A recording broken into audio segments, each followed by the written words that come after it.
What is up, everybody, and welcome back once again right here at ESL R1 Round number 4, where we are going to be continuing our online journey to see the very best drivers that Rent Sport has to offer for all of us. For those of you that don't know me, my name is Jasmine, but you could go ahead and call me Veracity. I'm super excited to get things started today. Round 4, we're going to be heading over into Spa, but I'm not going to be the only face on your screens today. We also have another familiar face, George. You're going to be stepping into the hot seat over here on the desk. So talk to me, how are you feeling today? Well, I tell you what, Jasmine, the commentary box simply was not enough. I just had to come in and invade the studio and come and join you here at the front end of all things. I'm looking forward to this one, and especially excited to be working alongside yourself as well. Well, it's almost like we're kind of going full circle, right? You've done the coverage of Spa before, we're running it back all the way, and you're doing it all over again. Any hopes and expectations for today's broadcast now that we're online? Well, I tell you what, no expectations really. You'd be dangerous to really when it comes to racing, but still nonetheless, I think from what we've seen already, what we can expect, I think, is a fascinating and exciting round 4. And I tell you what, given the fact that we are nearing the halfway point, this is where the drivers start to think a little bit more, I think, about the major that's coming up in Munich. So talk to me a little bit more about how the season has ended up panning out thus far. I know you've mentioned that we're almost at the halfway mark. We are pretty much at the halfway mark. So talk to me a little bit more about how things have ended up panning out. Well, I think the interesting part is that we've had 4 different winners, but certainly when it comes to the finals, etc. But obviously, yes, it is the halfway point, and that will be riding very high in the driver's mind. Still a long way to go until we hit the first major, but nevertheless, it is going to be a thrilling last 4 rounds as well after this one. I'm looking forward to seeing how it pans out. And also, not to forget, we also have the Team Championship, which will be concluding once round number 8 finishes as well. And there is a pretty hefty prize pool on the line for our Team Championship. We have 45,000 euros on the line here, George.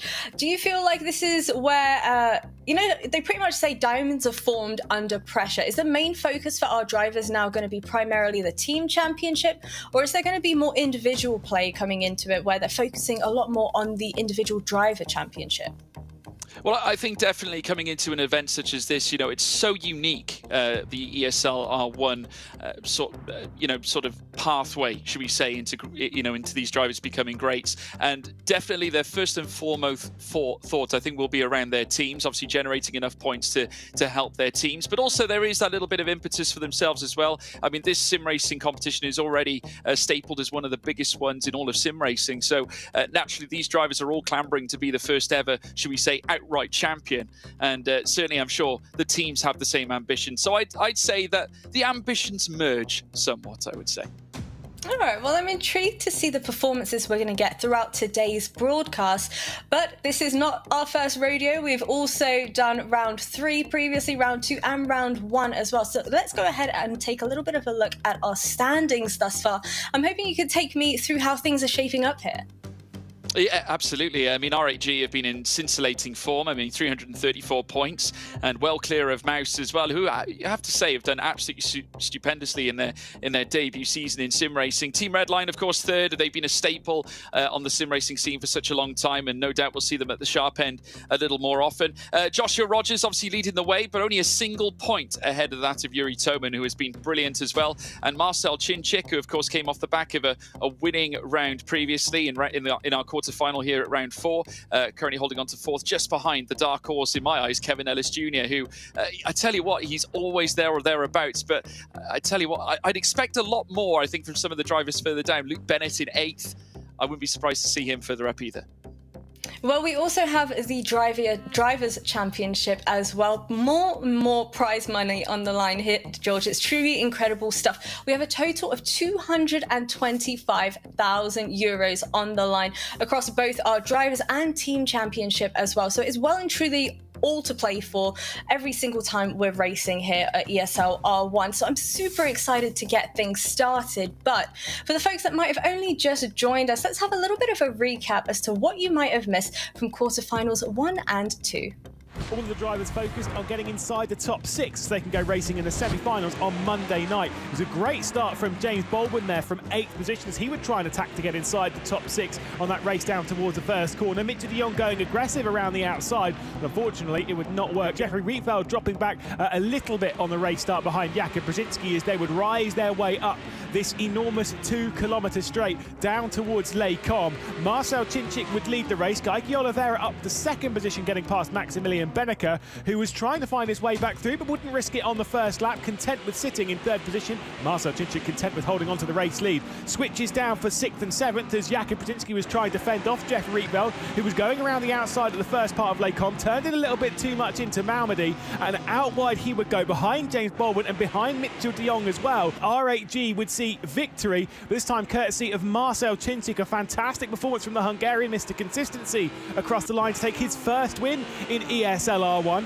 leading across the line Benecke for Mouse. And next time we were on to quarter-final 2, which would see Niels Nyox, the Silver Fox, starting from pole position alongside Kevin Ellis Jr. There were some issues behind, which would see Erhan Yovski being spun round along with Bonnehaus. The race up towards Les Combes. It was the inside line being taken from the Williams Esports driver. Lasse Sorensen on his debut behind, having a little bit of wheel-to-wheel action with Dane Warren, and they would continue that side-by-side going through Les Combes and up towards Malmedy, as it would be Lasse Sorensen attacking Yuri Kasdorp, the Mouse driver, up inside that top 6. A bit of a squeeze in the braking zone from the Dutchman on Lasse Sorensen, as Yuri Kasdorp would try and hang on to that final position inside the transfer spot. Lap 2 of the race though, and they were racing hard, meaning business, allowing Dara McCormack to pull away, and Yuri Kasdorp would have some dramas. Lasse Sorensen up to 6th position. Isaac Price going on the attack. Yet more hip checks going into Les Combes between the pair of them as they would brush their way through the BMW pairing. Furia, massive slides through the second apex. Furia though looking to hang on to it on Lasse Sorensen's debut.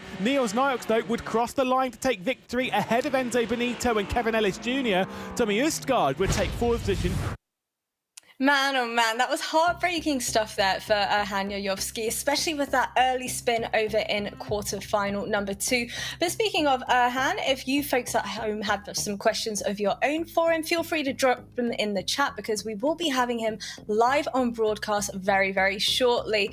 But George, I want to focus a little bit more about our semi-final 1 lineup and all of the fantastic drivers we have as well. I'm hoping you can give me some fun facts, figures, everything I need to know about them.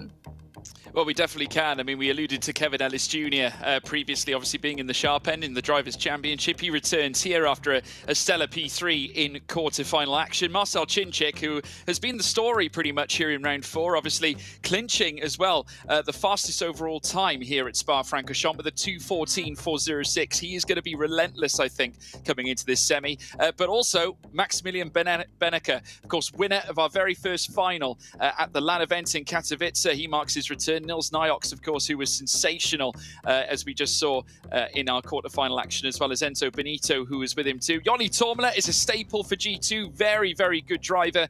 Indeed, has performed here as well in the past at Spa. Dara McCormack, who has also been a standout for Williams, and you'd figure him at the top end with his teammate Jakob Brzezinski as well. Tommy Østgaard will be very much in the sharp end, looking to deliver for Heroic as well, who have very much improved since we've gone into the online environment. Keiki Oliveira looking to drive Furia upwards alongside his new teammate Lasse Sorensen, who in the first time of asking has managed to land his very first semi-final visit, which isn't bad at all, swapping himself in. But I think the big story, in all of this has to be Maximilian Benecke and also Marcel Chinchik. This is one head-to-head I think we're all going to be looking forward to. Yeah, absolutely. I think especially when you break it down even further and you take a look at the overall team statistics, R8G with 7 of those team final placements. Meanwhile, you've got Mouse with the 4 team finals placements. Break it down for me a little bit more and explain to me how on earth it is possible that, R8G are so incredibly dominant. Well, you've got to look at the fact that while Marcel Chinchik might not have the upper hand, as you can see stat-wise against Maximilian Benecke, you've got to consider the likes of Yuri Toman, not to mention Erhan Yovski. It's not a case that R8G have just had one standout driver performing up at the sharp end. They have got 3 very talented. Also, Risto Capit on his best day as well can deliver for the team as well, and he'll have his chance as well today. But Maximilian Benecke, of course, as I said before, after the first event, the first round where we went racing at Spa, he was the one who took the final and the victory victory, and we saw how emotional he was capturing that. And he is just such a danger, such a threat, a legend in sim racing, and he'll definitely be up there challenging too. Now, you did mention this was being played at the LAN event. Is there a world in which, is there potential in the fact that Benecke might have got that first place victory due to, you know, the LAN environment, the LAN buff? At the end of the day, they were making use of those incredible VRS wheels, which, by the way, for the folks at home, if you want to find out a little bit more about VRS and potentially even pick up a wheel of your own, go ahead and type !VRS in the chat. But George, I'm coming back to you now. Is the LAN buff, do you think it's going to be a different occurrence now that we're competing online? Well, it could definitely, make a difference. I mean, we obviously saw Furia make some huge strides as well as Heroic since the LAN events. They didn't have the best of starts coming out of round 1 and 2, but since we've seen the likes of Furia challenging, getting into semi-finals and also finals as well. They're back in it again, this time with Lasse Sorensen, who steps in for Philip Baptista as well. We'll have to see how he gets on as well in the semis, but I think there definitely is a complexion change. Whether these drivers maybe don't fear as much when they're in their own rigs, in the comfort of their own homes. Maybe that allows them to sort of attack the grid a little bit more, maybe be a little bit more aggressive, maybe a little bit more, opportunistic in terms of how they wheel around the circuits. And Spa is a very technically challenging track, so we'll have to see what they can achieve in their home rigs. But I don't think Benecke is going to have it as easy as he had it when we went in our first LAN event, to be honest. All right, well, tell me your prediction for this upcoming semi-final number 1. I want to know what your thoughts are. Well, you're putting me right on the spot there. Wow, against this grid? Oh, I tell you what. We'll have to wait and see. I think personally, you can't see past on Benecke. I think he's going to do well. All right, well, let's go ahead and welcome Lewis to the table. Lewis, agree, disagree? What are your thoughts? What's your prediction? I mean, I kind of disagree. Benecke's a quality driver, don't get me wrong. I see him getting through into the final. But this, I'm looking at the pace of the BMWs. I'm looking at the pace of Niels Nyox. I'm looking at the pace, really, of Joni Tourmala and thinking that maybe today's the day for them. Tourmala's been fantastic since we started doing the online stuff. Basically, what I'm hearing is that Lewis didn't want to commit to picking one single driver, so he's listed off as many as he possibly could have. George, what are you thinking? Are you thinking like he's just going to disagree with me? He just hasn't got it, is he? Let's be honest. But no. I have to be fair. Yeah. No, I'll be fair. No, I think he's right. It certainly is going to be tight. I think given the experience Benecke's got, his final win, for me that edges it. But just look at the likes of Chinchik. He is going to be a threat regardless. All right, well, I'm going to be keeping my eyes peeled, as I'm sure all of the folks in the chat will be doing so as well. Remember to share your thoughts, your feelings, how much you're enjoying the broadcast with all of us on social media as well, at ESL_R1, and make sure to use the hashtag ESLR1 as well. I'm going to leave you folks in the very capable hands of George and Lewis. Take it away, boys. Yeah, we'll let Verassi have a little bit of a breather before we come back after what I'm sure is going to be a thrilling semi-final one. Again, massive drivers and stuff in this one, kind of expecting it. Not the top 2 in the championship, though. Those will be coming out in semi-final 2. Marcel Chinchik's lap time. Let's speak a little bit about that. Let's speak a little bit about qualifying and how important qualifying's been in ESL R1. That lap time he did on Friday, being the 0.4, looking really, really strong right now.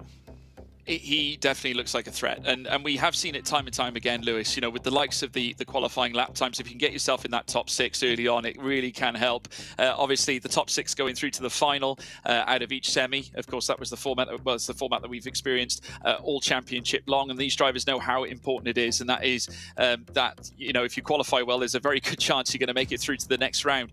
Naturally, though, anything can happen. But given the fact that Chinchik has come into this one already showing the level of pace that he's displayed, I think obviously a scintillating lap against a grid of so many all-stars that we have seen in sim racing for such a long time, I think only speaks volumes. And I think especially considering that R8G have just been that good, that consistent, to have a driver all of a sudden put that notch on their lapel to suggest that they've mastered this track at Spa here in Rennsport, I think is a huge moment, and I really think he'll carry that momentum through to qualifying.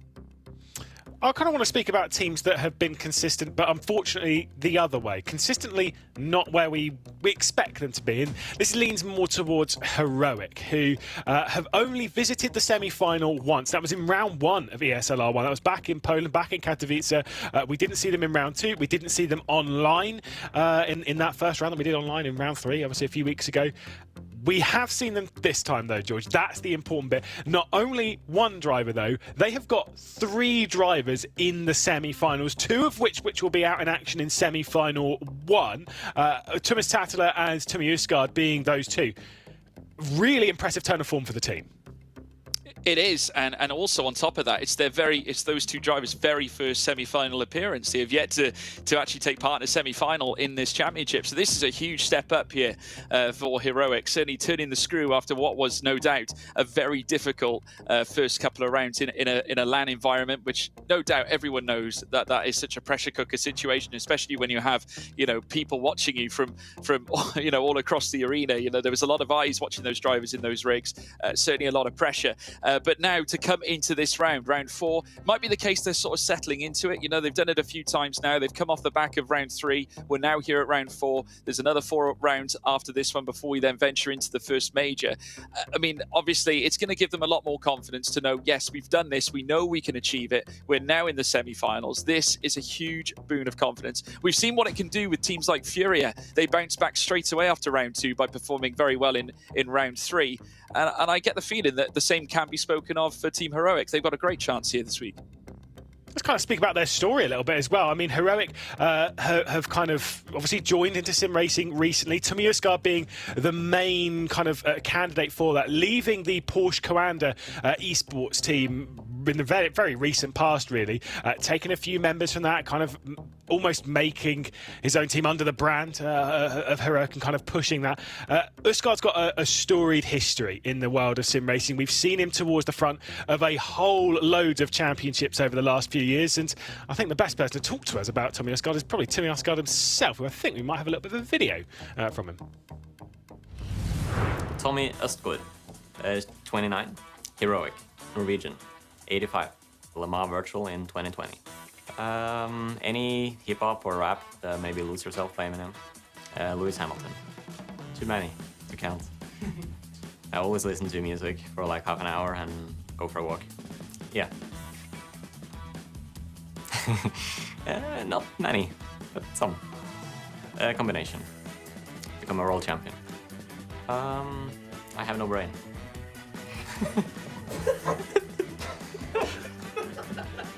What just happened? Very swift with the no brain there, bless him. What he does have, though, is pace, and he's showing it here at Spa to have got through into semi-finals. Seems very relaxed, doesn't he? Yeah, if you look at his form, over the last 2 rounds, I think certainly in round 3 and round 2, he was in the quarterfinal. 7th place he finished in both those rounds. He was on the cusp of getting into the semi-final, very nearly breaking into the top 6 in the last 2 rounds.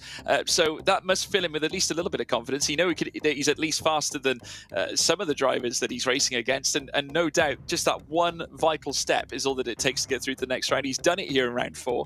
He's got a brain there, Lewis, I can assure you.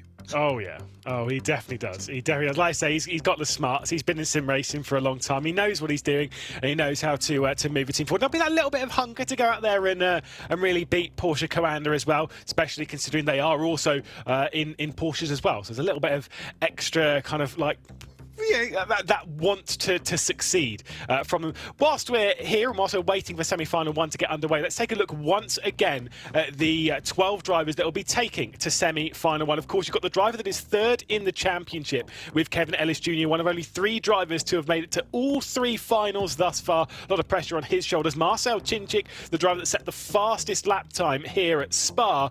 Then Maximilian Benecke, winner of round 1 of ESL R1. Niels Nyox, winner in the quarterfinals, in the second of the quarterfinals before we get to Enzo Benito, Joni Tormala, who's had a real turnaround of fortune and form since we've head to the online rounds a few weeks ago. Dara McCormack, he'll be looking to get him or his teammate Jakub Brzezinski, who've actually looked pretty strong in the Williams Esports camp, to get through into that final. The only driver they're missing in the Williams Esports camp, by the way, is Nikodem Wisniewski, the highest of those in the championship. Then Tommy Uskard, who we were just catching up with there, Kaki Oliveira, Tuas Tatala, and Lasse Sorensen. We should probably talk about Sorensen a little bit.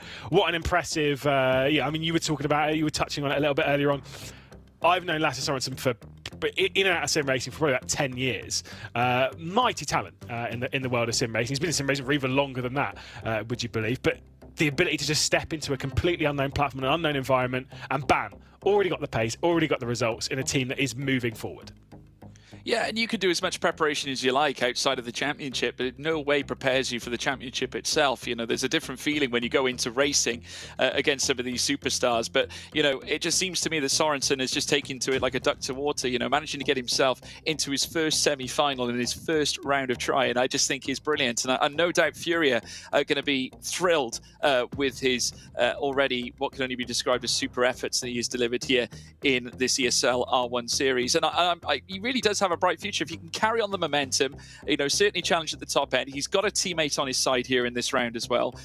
You know, you've got to give him any chance that any of the other drivers do here in this semi-final. So yeah, you never know, we could be seeing him in the final as well. Yep, who knows? We'll jump into practice. Practice is presently underway, and I can tell you by looking at live time on the Rennsport app, Maximilian Benecke has set the fastest time in this session. He's who we're looking at here, of course, race winner in round one of ESL R1. The reason why I'm kind of touching on that is because it is a 2-minute 14.411, which is just 0.05 of a second slower than the time that Marcel Czincik did in the quarter-final one qualifying back on Friday evening. It's a very impressive lap time for Benecke to put down for the rest of the contingent. And there is driver himself, Marcel Czincik, taking his first win of any race, being in quarter-final one on Friday. Yeah, which sounds bizarre, doesn't it, considering the form that he has been in? Obviously, stepping into this semi-final.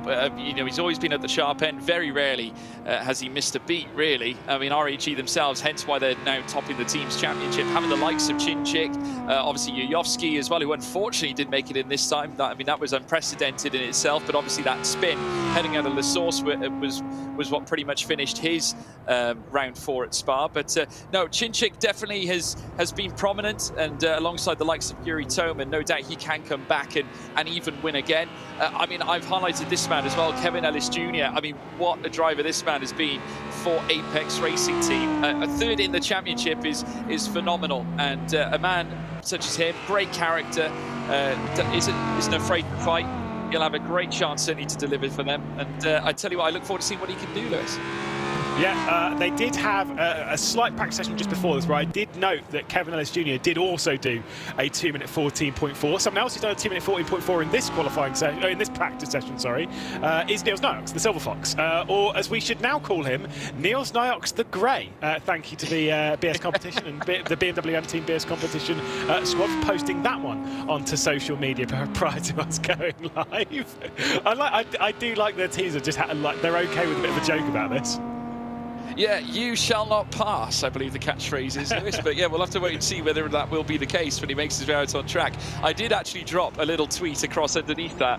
And I have to tell you, Niels didn't take it all that well, to be quite honest. No, but nevertheless, yeah, he said P6. He said P1, I think is what he was looking for. But no, he was absolutely brilliant. And honestly, Niels coming into this round as well. He has been up at the sharp end on many an occasion too. Has fought in a final as well here at Spa in our first round. Didn't quite go his way on that occasion, but I'm sure he'll be back again. He has got the pace, the talent. It just, you know, just needs to do it on the night. But do remember, he is coming off of a runner-up finish back in the Nürburgring. He was beaten just a single position by Luke Bennett, so he'll be hungry for that win. Qualifying is about to get underway, and we know qualifying is very, very important, George, and we'll have to wait and see. Maximilian Benecke, I believe, will be the first driver to take us around this 7-kilometre lap, and what a lap it is. Yeah, absolutely right indeed. Benecke now heading up towards what will be La Source corner, but immediately we'll be taking him around here on this opening run. The German in the Mouse Audi car, as he now enters a little bit squirrely there on exit, but doing okay. Foot back to the floor as he now ventures up through towards Eau Rouge, and very soon Radion as well. Make sure you position the car in the right place, using all the circuit on the right-hand side. A lot of the curb on entrance, and also taking that right curb on exit as well. Foot back to the floor as he'll now rise up through this long straight. No doubt Benecke is going to have nice warm memories of this circuit, obviously since the LAN event, round 1, where the emotions were certainly running high, Lewis. Yeah, certainly so. So through the first sector, we can tell if it's good or not. The time they were looking for in that first sector was a 38.724. That was the time that Marcel Cinczyk did in that first sector. You can see at the bottom of your screen a 38.876, so about a tenth and a half slower for Maximilian Benecke. Not too bad, not too great. Through the middle sector, they're looking for a sub 1 minute, somewhere in the 59.7 it is. They head through Rivage down towards the X curve, or again, no name, speaker's corner, whatever you want to call it. That felt like it was out a little bit too wide. Two wheels dropped into the gravel as we head into Pouhon, once again taking so much of that curve on the right hand side, but it's understeering almost too much. He couldn't get it into that first apex going through Pouhon. No, he couldn't, and I have to say a little grimace on the face of Max Benecke when he made his way through formerly no-name corner. Now, of course, the Jackie X bend coming through now towards this next chicane type section, semi-chicane, nearly dipping into the gravel trap on the right-hand side. He'll make his way through campus, and very soon heading through the likes of Stavilo as well, out of Corbeil, Paul Frere. And I tell you what, maybe the grip's starting to get away from him here. Benecke looking a little shaky here in this opening of this qualifying session in the semi-final. It's not bad. It's not. Honestly, I am surprised that second sector was as fast as it was. It looked a little bit scrappy. It looked a little bit messy. He's only dropped a tenth that time, kind of time of what we expect in that middle sector. 59.880. What can he do in the final sector again? Aiming for the just sub 36 second final sector. And again, the time they're aiming for is somewhere in the 2:14s. A bit of a snap of oversteer through the second part. What's he going to do across the line? Maximilian Benecke hits the beam, and it's a 2:14.6. I can almost guarantee that's not going to be pole position, because look at this lap time coming in from Niels Nijholt. An incredible second sector, George. Yeah, Niels Nijholt looking very strong now as he makes his way towards the line, and that is certainly going to usurp Benecke at 2:14.442. And I tell you what, not far away from that rapid time that Marcel Cinczyk set before in qualifying. Yeah, Ellis Jr. out towards the line. Average middle sector. I mean, average, by the way, is still very, very good for these guys. 2:14.5 across the line for Kevin Ellis Jr. Once again deposing Maximilian Benecke down a single position. What can the Furia team do, though? Kaiki Oliveira behind the wheel. Yeah, Kaiki Oliveira now up towards the line as well. 59.822 in the middle sector, goes second fastest with a 14.503. And just look at what that means to him as well. You can just see there the raw emotion. Marcel Cinczyk, the man who was rapid in qualifying yesterday, looking to try and recapture that imagination as well. Is it enough to, is he going to take it again? Not this time. I mean, a thousandth of a second outside of Niels Nijholt in second place. Incredible. That is so close. 2:14.443. Like you say, just a thousandth behind. Dara McCormack, he stole his name and slapped it onto the wall behind him as he'll cross over the line. And it's a 4.84 for Dara McCormack. So another driver into the 2-minute 14.4s. Looking very, very impressive. What can Lasse Sorensen do up towards the line? First sector losing a little bit. Second sector losing a little bit. As Sorensen comes up towards the line, it's only going to be good enough for 7th. Next one is Joni Tormela. Yeah, Joni Tormela, who has certainly been one of the mainstays here in G2 Esports. The Finn, who is going to look to try and land yet another blow here for the team. They'll have warm memories, certainly, in some cases here at Spa, but it's only enough for 6. Not enough to usurp Kevin Ellis Jr., and I think that's the time at risk as well, Lewis. Yeah, I mean, I will say, second sector was really quite good, but the rest of it not so great. It's kind of the same for Brzezinski, though. Middle sector, 59.9. That is not going to be good enough. Brzezinski's going to go into 9th position, the final of the time set, as next up will be Benito. Yeah, Italian sensation Enzo Benito looking to try and send his car to the top. Team Redline watching on as he now crosses the line. 59.709 in the second sector. 35.839 goes to the top after that sensational lap of 14.429, which I have to tell you, again, only mere fragments outside of Cinczyk's record. Yeah, that's a mega lap sign from Enzo Benito to slap his Team Redline car right up towards the top. The only Team Redline car in this.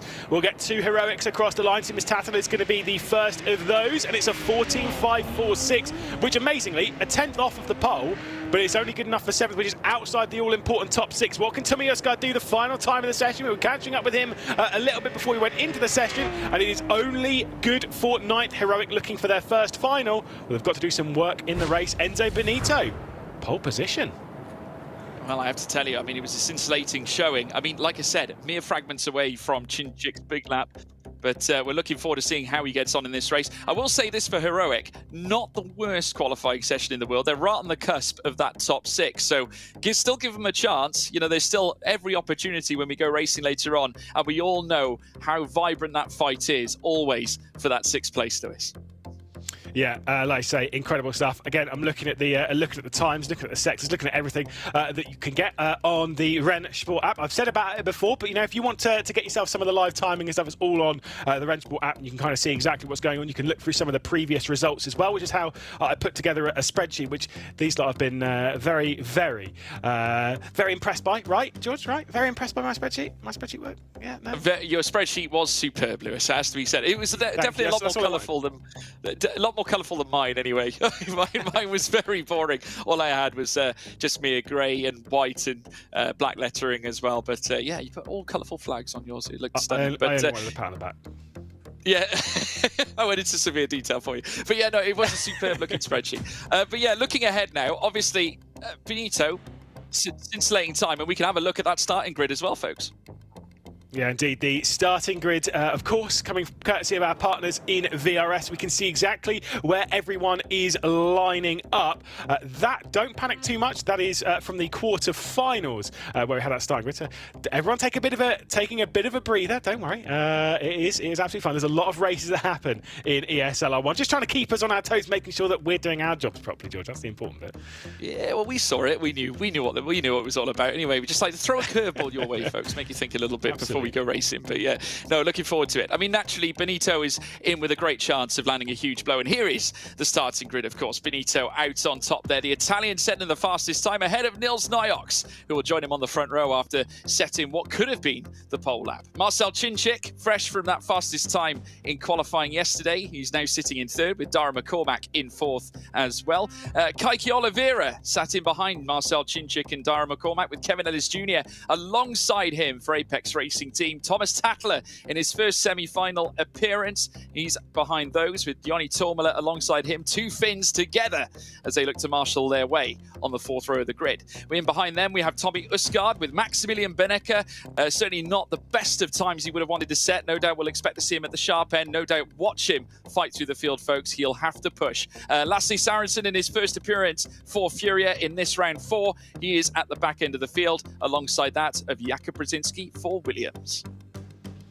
Got to say, Benecke, who got knocked out in the semi-finals back in the Nürburgring, his movement onto the online side of it, it hasn't been quite as much of a smooth transition as what we've seen from Heroic, from Furia, even from, I will say, Kevin Ellis Jr., who's, of all of the drivers on the grid, he is the one that looks the most similar to how he was in the LAN event as to how he is on the online side. Like, some people have gained some speed, some people have lost some speed. Kevin Ellis Jr. is just the same driver. It's very impressive. Yeah, I mean, Kevin Ellis Jr., he's been sensational, almost a sensation this championship. I said the dark horse, really, of this group has managed to consistently make his way into the points-paying positions, and it shows. But we're about to go racing. Lewis, take us away.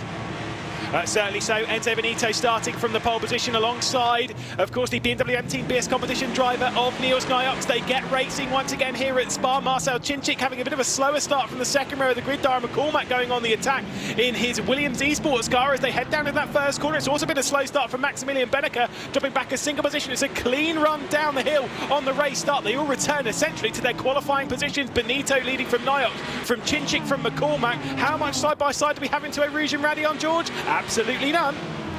No, they know the procedure here as they now head up through towards the Kemmel Straight. They're in behind Dara McCormack. A little look on the side of Marcel Chinchik. There's Kevin Ellis Jr., who's currently sat in 7th, but we've got a tie-up here now with Tommy Usgaard. Thomas Tatler also in the mix as well. Chinchik under threat as they head through now Lake Com. Side by side they remain. Just look at this, though. You can see Dara McCormack trying to muscle his way through Mount Many. Side by side as they head through now down the hill. Chinchik now with a nose in front, but Dara McCormack here will slide it through the inside of Ravage. Look at Tormala as well, who's trying to fight his way through past Kaiki Oliveira. An absolutely relentless getaway here in lap 1 of 7, and still they remain side by side, heading through No Name Corner. He's been out wide. McCormack got pushed a little bit. It's a corner that bit him a little bit in the live event as well. We went through No Name, and so this occasion not too bad. McCormack getting hanging on to 4th position, but they've lost 1.4 seconds to Niels Niox and Enzo Benito after that side by side. You can see that he was desperate to make his way through. Kaiki Oliveira, who backed out from a move, kind of got thrown into a bit of 3 wide with Yoni Turmula and Kevin Ellis Jr. And Maximilian Benecke, who's towards the rear end of this group, has not made any progress. That 10th position that he started in, yes, he dropped back, he's regained into that 10th spot, but that's still where he is, which I can tell you is not good enough. As we've said before, we'll say it again, you need to be in the top 6 or your day is done. Yeah, absolutely right indeed. Obviously, they'll have the final on their minds, but the only way to get to the final is to get your way into the top 6. And currently, Kevin Ellis Jr. is right on the cusp of it. And I tell you what, he's under threat as well, because Lasse Sorensen certainly looking extremely on fire here. But look at this, down his inside. Thomas Tatler is looking to muscle his way through. A little unsteady there from the BMW. Of course, the Furia BMW. And look at Benecke as well, who is looking to try and fight his way past Sorensen. They're all together now, but the Mouse Audi, who's now taking an outside line, is he going to hold it heading through towards turn 1? It's certainly not going to be easy for him, because in comes Thomas Tatler again. Look at this, Jakub Brzezinski as well. Tommy Usgaard also in the mix of it. But still, it is Sorensen who has now held onto the position. Brzezinski now chasing after Thomas Tatler as they rise up through Eau Rouge and Radion. Yeah, it was a little bit too aggressive from Brzezinski there to look down the inside into La Source. He gave it a go, but obviously 3 wide into there, you're taking such a tight line, and the pole realised that immediately, tried backing out of it, but by that point it was almost too late. Thankfully, there wasn't any major and severe contact between the trio, and they're able to continue on. Marcel Chinchik, by the way, doing classic Marcel Chinchik things, because he is closing up to Niels Niox's touch. It was 1.5 seconds the last time I checked it out. It's now 1.2, as the R8G driver is looking to not only close up to Niox, but also drag Dara McCormack and Kaiki Oliveira, who we're looking at here, along for the ride. It is an incredibly tight grouping. We saw that in qualifying. The difference between them is minimal at the best of times, and you see that in their race pace, in their consistency. Oliveira out a little bit wide there, coming through No Name, or again, Speaker 6. It's deeply ingrained in me, George. It's still No Name. No, I agree. I mean, I did use that myself as well, but don't forget, folks, Jackie X Corner as well. That is currently what it's named as. They now whip through this next section at Le Farnier, and they'll then make their way down towards campus. And very shortly, Stavolo Enzo Benito continuing where he left off, obviously after a superb qualifying session. Niels Niox not far behind either, still in great rampant form. The experienced man from BS Competition BMW making his way through this next right-hander now before they venture towards Blanchimont. The Italian Benito looking ever present there in front. Chinchik further back, there's Kevin Ellis Jr., who has got a little bit more pressure in behind him, because Lasse Sorensen now looking to try and unleash the beast there in that Furia BMW as now they head through this very fast left-hander. And of course, Sorensen will need to get past Kevin Ellis Jr. before he can even consider having a fight against Yoni Turmala. But look at this from Kevin Ellis Jr., very aggressive heading into bus stop chicane. And look at this now from Lasse Sorensen. Big chance now to take the position. Kevin Ellis Jr. a little squirrely on exit as they now head towards La Source now. They're side by side. I think Sorensen may have him. He has the inside line through La Source in turn 1, and going out wide slightly there was also Yoni Turmala. I tell you what, nothing is safe in that P6 place.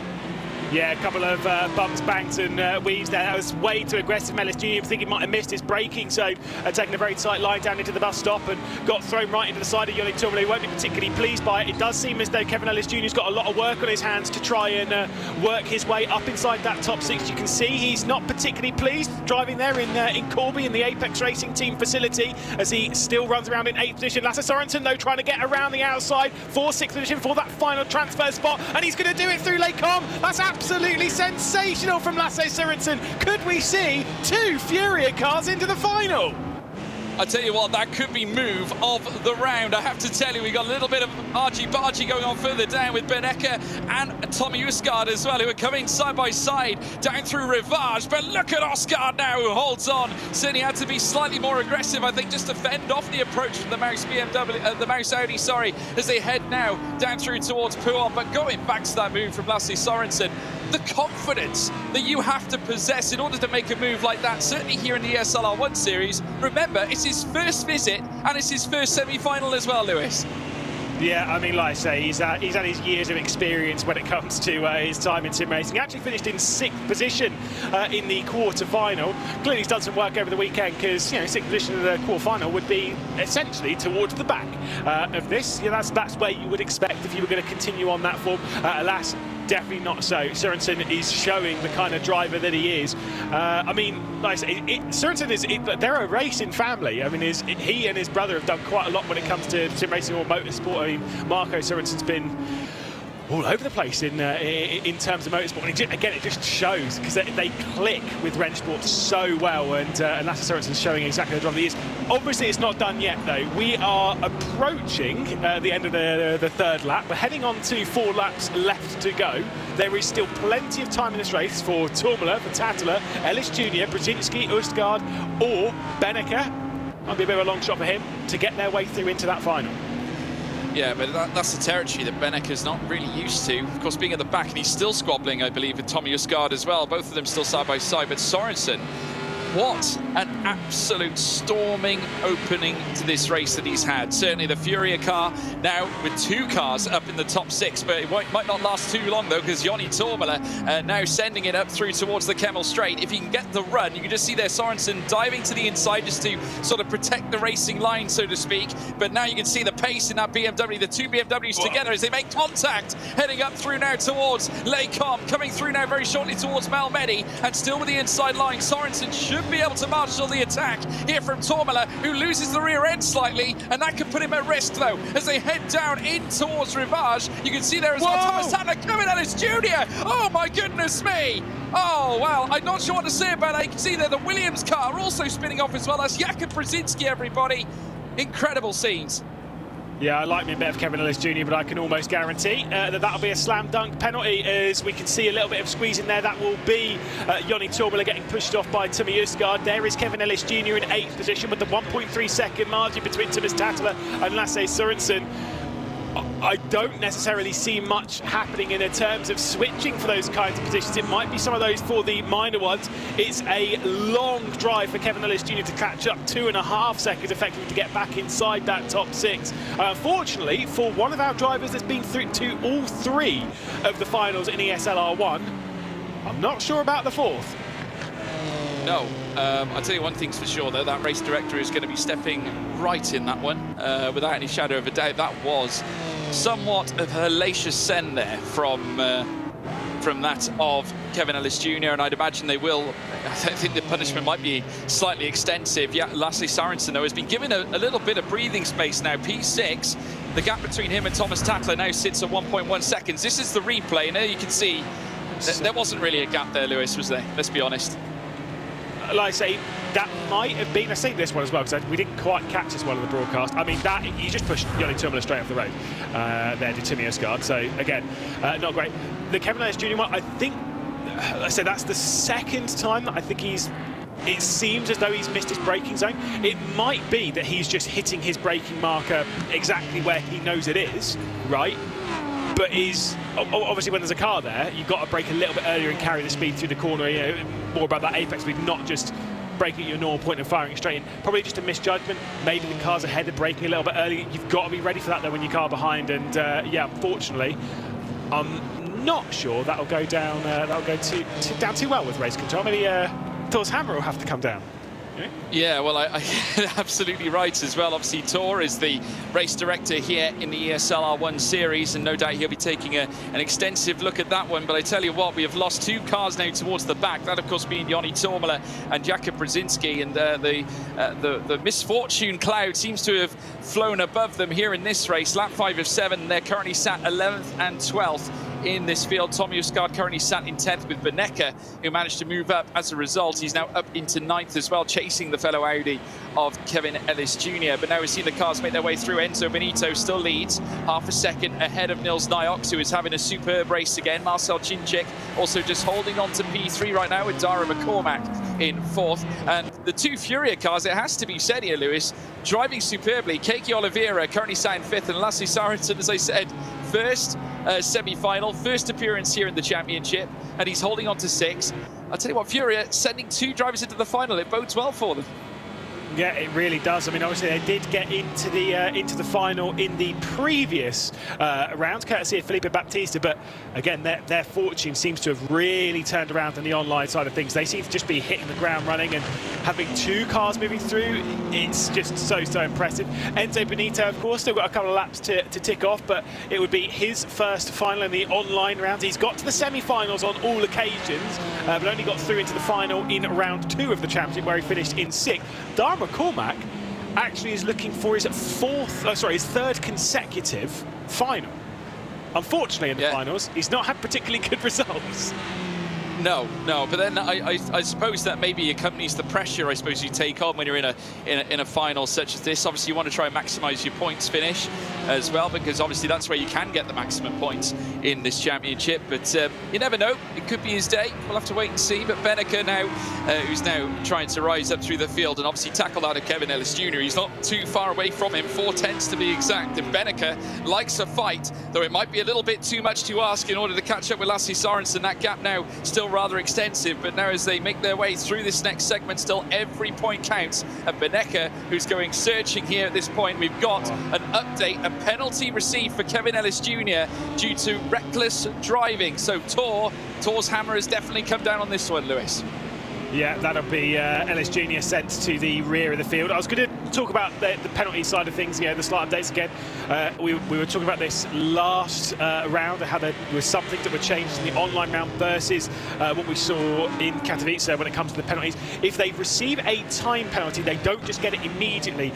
Basically, they will be given it in-game when they come out into what will be the slow-down zone, which around here is the start-finish straight, if memory serves, around this second Spa-Francorchamps. So they'll have to go, when they get on the start-finish straight, they'll be told to pull over to one side, then they'll be given the slow-down penalty, let's say 5 seconds, and then they carry on. We're being told that penalty might not be 100%, so that drive-through, there was 2 drive-throughs that was applied, so the second one will be deleted, so it's just the single drive-through for Kevin Ellis Jr., who'll drop back to the rear. Thomas Tattler, by the way, so we're kind of seeing there, he's caught up to 6th, he's in the fight. Has he got enough time though?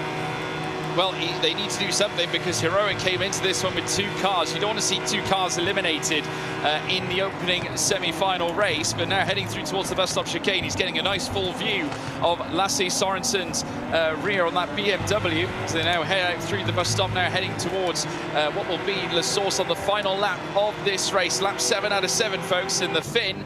Thomas Tattler looking to give chase here. The 2 Furia cars currently occupying 5th and 6th. Are Heroic about to take one of those away, as now they stretch down through towards what will be Eau Rouge and Radion. There you can see them both together, that gap increasingly coming down. The Porsche Heroic car of Thomas Tattler trying to attack that of Lasse Sorensen. Needs a really good exit heading out of Eau Rouge into Radion, and very shortly Kemal as well. If you can get in the slipstream, it might open the door heading up through towards Les Combes, as now they rise up now this long extensive hill, very high up on this circuit as well. You can see the defensive driving from Lasse Sorensen as he tries to prevent the charge here from the Heroic Porsche, as then they whip through Malmedy. Sorensen still holding on to 6th place. Tattler currently does not have the answer to stop the man in front of him. Yeah, the slipstream's been slightly changed in Rennsport recently. I think it's had a 5% increase, kind of brings it actually a little bit more close to what you'd actually generally see from the GT3 cars. A little bit too weak on occasion, but it's made the racing slightly better, so we'll take what we can get. It does seem a little bit extreme there, but I think it was actually down to a bit of a slower exit from Sorensen. Do you think he's going to be able to hang on? It's only really got one more opportunity for Tattler to really send one down the inside of the bus stop, surely. Well, you do have to wonder. I mean, he's got to go for it, I think, at this point here, Lewis, because, of course, everything's on the line here. If he can get a good run out of Blanchiment, obviously, if he can get the run using the slipstream, it potentially will open up the door for him. Sorensen, though, has been marshalling the defence rather well up to this point, but obviously it might mean that Tatler has to think of something else in order to perhaps dig out a big result here, of course, in this first semi-final here in round 4, as they whip through now this next right-hander, of course, very fast-paced this segment of the circuit, coming through the next left. Has Thomas Tatler got enough to answer that of Lasse Sorensen? I'm not sure he does. I'm not sure he's got the opportunity. He's got the slipstream, though. He might be able to try something. It's going to be a full send from Thomas Tatler, because if he doesn't get through, he's done for the day. We'll have to focus our attention slightly up from this, because Enzo Benito's coming out of the final corner to win his first race in ESL R1, being semi-final 1. He'll cross the line ahead of Niels Nijaks, ahead of Marcel Chinchik, McCormack, Oliveira, and just about Sorensen. Only a 10th between them. Thomas Tatler getting knocked out here in semi-final 1. It was dramatic for those behind, but for those inside the top 5 at least, things were pretty calm there, George, especially for Enzo Benito. Yeah, he led from start to finish pretty much. Niels Nijaks unable to usurp him, but what a race from Benito. I think certainly the controversy, I think, has to be what happened, of course, at the midfield. I think, obviously, with the likes of Kevin Ellis Jr. coming in at Rivage, I think that'll certainly be on the minds of many of the drivers. But what a race, Lewis. Absolutely fantastic. It's seriously, again, I loved it. I loved the side-by-side between McCormack and Chinchik in that early stages. Some of the big bits of drama, Kevin Ellis Jr. sitting in there. What do you think was going through Kevin's mind there when he was kind of firing that? Do you think it was more of like an oops, or it was more of like a, no, I'm coming through here? Might have been a bout of frustration, because remember, he was going through up to that point. He was in that top 6, or at least threatening the top 6, should we say. He lost, he did lose a place or two, making his way up through the on that specific lap. I think maybe just his head got away from him just slightly as they made their way down towards Rivage. Simple driver mistake, which can happen, but certainly when you're in an event such as this, the pressure, and we've spoken about it, can really measure high on the Richter scale. It might just have taken him over just a little bit too much there. Any surprises from the race, do you think? Any like results-wise? I mean, Benecke being one of them, just 8, but it all came That's the surprise. Qualifying. Yeah, I think that was obviously one of the big surprises. I think one of the major talking points, though, Furia. 2 cars going through to the next round. I think that is sensational. Lasse Sorensen continuing his great run, obviously, since that he's qualified, or at least taken part in his very first ESL R1 event, coming in for a great driver of theirs, Baptista, who is now unfortunately going to be sitting out of this one. But it looks like Furia have got a good one on their hands with Lasse Sorensen. He could go far here.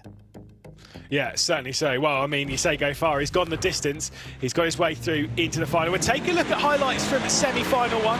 And again, it was Enzo Benito leading from pole position. Niels Nijaks alongside. Bit of drama down into the first corner after a slightly poorer start from Marcel Chinchik, but he was able to fend off Darren McCormack. A bit of 3 wide as Jonny Tormela was dragging it through with Kevin Ellis Jr., with Tommy Usgaard and Thomas Tatler as well. A big send down the inside from the Irishman of McCormack to try and get past Marcel Chinchik. And trust me, this side-by-side just kept going on through Les Combes, through Malmedy, through Rivage as well. They just would not relent. On the exit of the X curve, it would lean slightly more over towards the Hungarian after a bit of a push wide of Darren McCormack, and Marcel Chinchik would take over 3rd position and hold 3rd position. Got to worry though about Kaki Oliveira, who was sat behind them trying to get himself involved in the fight. Further down the order, Brzezinski was trying to find his way through and try and help his way into that battle with Maximilian Benecke and Tommy Usgaard as well. Big send down the inside from Brzezinski, almost side by side, almost a bit of contact as well. And there was a few moments. It was Usgaard that was going slow in the background in his heroic car. And obviously his teammate not too far ahead of Thomas Tatler. Brzezinski dropping, or just gaining the single position on Maximilian Benecke. There was this send from Kevin Ellis Jr. straight down the inside of Jonny Tormela, missing the braking zone, coming down into bus stop and making a bit of contact with the G2 Esports driver, having a kick of oversteer as well.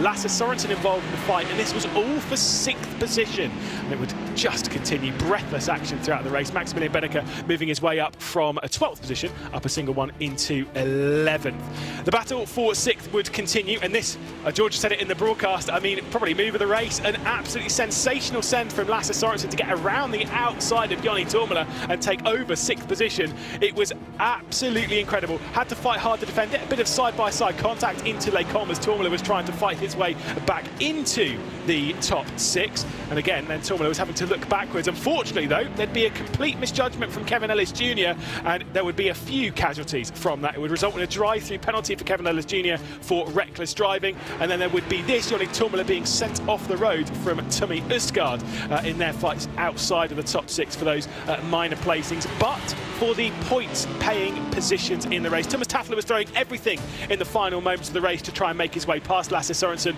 but was unable to do so. Sorensen taking the final transfer position by a 1/10.5 of a second across the line behind Oliveira, McCormack, Chinchik, Niox and Benito. It was absolutely fantastic, but Enzo Benito winning his first race in ESL R1, being semi-final one here in round 4 of the championship. Incredible stuff from Team Redline. It really is fantastic to be a Team Redline driver at this point. They are showing exactly what they can do, trying to bring down the margin to RHG towards the top end of the championship and showing exactly how good they are. We, I think, are going to be joined by Lasse Sorensen, mostly because I want to kick George Morgan out of the commentary booth. There he is. You can see Lasse Sorensen up there.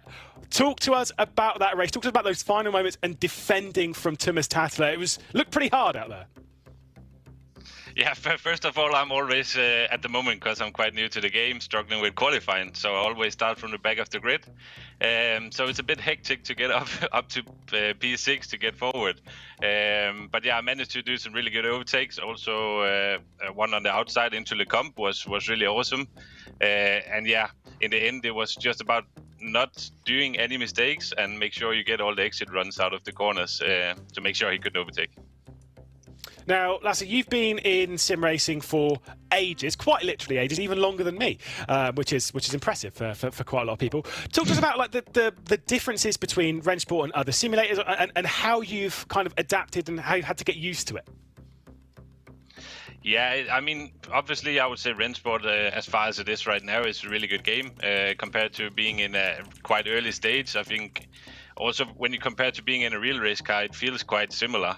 Obviously, there are still some minor adjustments that has to be done, but for me, it was quite easy to get into the game due to the real racing commitments I had, because it was so similar to what you do in a real GT3 car. Still, I still have to find these small things, as you, like all the sim racers probably know them, the small tenths and here and there. But yeah, for sure I will get there somehow. I still have a lot more time to practice, and hopefully for the next round we can maybe come even stronger. Well, Lasse, we'll let you get off and prepare for the finals. We'll see you back out in action in not too long. Cheers. Well, with that all dealt with, it's time for me to jump out of here because, George, you've got some discussion to do as we bring back in Veracity. George, what on earth has just happened there? I'll tell you what, I certainly was not expecting a performance quite as good as what Lasse Sorensen has presented to us, starting from P11, rounding things out in P6, especially considering the fact that Furia, up until this very moment, had only had one finals placement. Now they have 3. They walk away with 3. Were you expecting such an aggressive and dominant performance coming out from Lasse Sorensen? Not at all, to be honest, Jasmine. And I have to tell you, it blew me away. I mean, obviously, I felt that given the fact that he qualified outside of that top 6, I thought it might be a little tricky for him. But he just managed the race. Obviously, opened the door when he needed to, defended when he needed to. It was a race of necessity there from Lasse Sorensen. But to get 2 Furia cars into the final in that event alone, I just think is sensational, and especially stepping in for your very first round in ESL R1, I just think, you know, it's just awe-inspiring, and I'm sure it'll drive his team on to do more. I'm wondering if all the other drivers are going to be thinking and feeling like Lasse Sorensen is definitely going to be a force to be reckoned with. But let's go ahead and take a look at our standings and how everything ended up shaping up so far. I need to point out to you as well, George, Joni Tormela going from P8 and then advancing to P6, but then ultimately finishing up in 10th. Yeah, unfortunately, not not on his own account, to be honest with you. Big shame to see what happened to Tourmalet. I mean, he was the victim or a bystander, certainly a bit of an incident. Kevin Ellis Jr., unfortunately, I think just missing the braking zone. But no doubt he will come back and he will continue to be strong in this series. And unfortunate for G2 that they don't see their man go through to the next round. But I think, like I said before, I think Benito, though, coming back, along with Nils Niox, who again is a force and a presence, Marcel Chinchik continuing his consistent run, and look at Dara McCormack again, and Kaiki Oliveira, two drivers who we tend to see there or thereabouts. McCormack, especially for Williams, who has delivered once again for them. It's been a good run for those 6 drivers, but big shock was certainly Max Benecke, I think. And obviously we had Enzo Benito qualifying in pole position and then rounding things out in P1 as well. How important is it really qualifying well, especially when it comes to Spa in particular? I would say qualifying across the board is extremely important, especially here in this series, of course. If you can get yourself into the top 6 from the get-go, it makes your life a lot easier, obviously, to try and hold on to the position. There's always going to be that fight for that P6 spot, because it is the difference between going through or going home, essentially. So it means a lot more, should we say, in these particular events. Of course, when we get to the final, that's when all the points are on for the top places. But nevertheless, it makes for great racing, and obviously at the same time, controversial moments, and no doubt the viewers get to see a great race and at the same time make their own judgments and own impressions on what they see. But no, it has been incredible. Certainly a great way to kick off the semi-final. Well, we are one semi-final down, still one more semi-final to go, and then we have our grand final. So let's go ahead and take a look at our quarterfinals 3 and 4 to find out who advanced through to semi-final number 2. Quarter-final 3 then, and it was 2 round winners from ESL R1 starting from the front row. Luke Bennett, the most recent of those, starting alongside Joshua Rogers, and a good start from the pole sitter down towards turn 1. It was drama in the background, though, that we were focused on. FaZe Clan and Tim Yarshall going for an enormous spin. Luke Bennett and Josh Rogers having the battle. Josh Rogers having a look, Luke Bennett backing out. Veloso, Pajic and Wisniewski all involved in a massive battle for that final transfer spot. There'd be 3 wide after a brilliant cutback from Nikodem Wisniewski through the first corner, and normally 3 wide was a recipe for disaster, but with some of the best drivers in sim racing, it was just a recipe for good racing. The slipstream being dished out to the Furia machine that was on the right hand side, and it would be the Furia car of Veloso retaking over 7th position. Eamon Murphy into the rear end of Wisniewski, and Ryan Barneveld was able to come through in the BMW M Team BS competition. Nikodem Wisniewski was once again trying to find a way past Veloso for what was now 7th position, but a couple of squeeze between the pair of those and a hard fight would allow Marco Pajic to just check out a little bit from the grouping, especially when Veloso had to come into the pit lane to serve a drive-through penalty, ending his chances of progressing.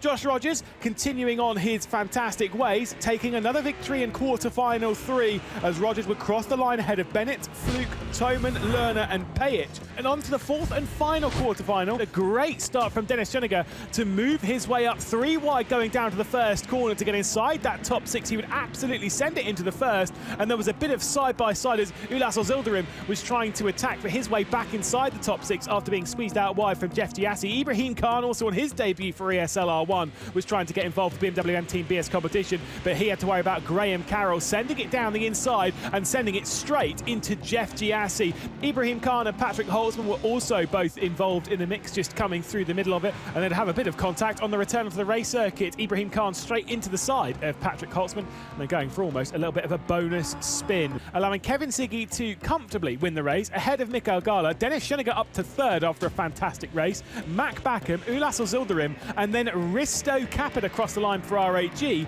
to round out the top 6, and those final 6 drivers moving through. Johan Harth, Patrick Holtzman, Ibrahim Khan, Jeff Diassi, Graham Carroll and Robbie Stapleford. Well, this is only the 2nd time that FaZe are making it through to the semi-finals, George. Talk me through some of the fantastic drivers we have taking part for semi-final number 2. Well, we've got a very spicy lineup on this occasion, Jasmine, and I'm looking forward to seeing who prevails. Obviously, Joshua Rogers, the hero from Hockenheim Ring, he returns as well. Yuri Toman, who has been a sensation as well for RHG. Don't count out Moritz Lerner. Kevin Siggy, of course, taking the win in our quarterfinal yesterday as well. Marco Pajic representing what has to be said, a very solemn lineup for Mercedes, with only their one driver taking part in this one. Risto Capit, also Mark marks his return, hoping for an upturn in his fortunes. He hasn't had it all his own way with RHE, his side. Ulas and Zildjian, though, going back to what you were saying, tremendous performance and their first semi-final appearance since Tim Jarschel's last quarter-final win.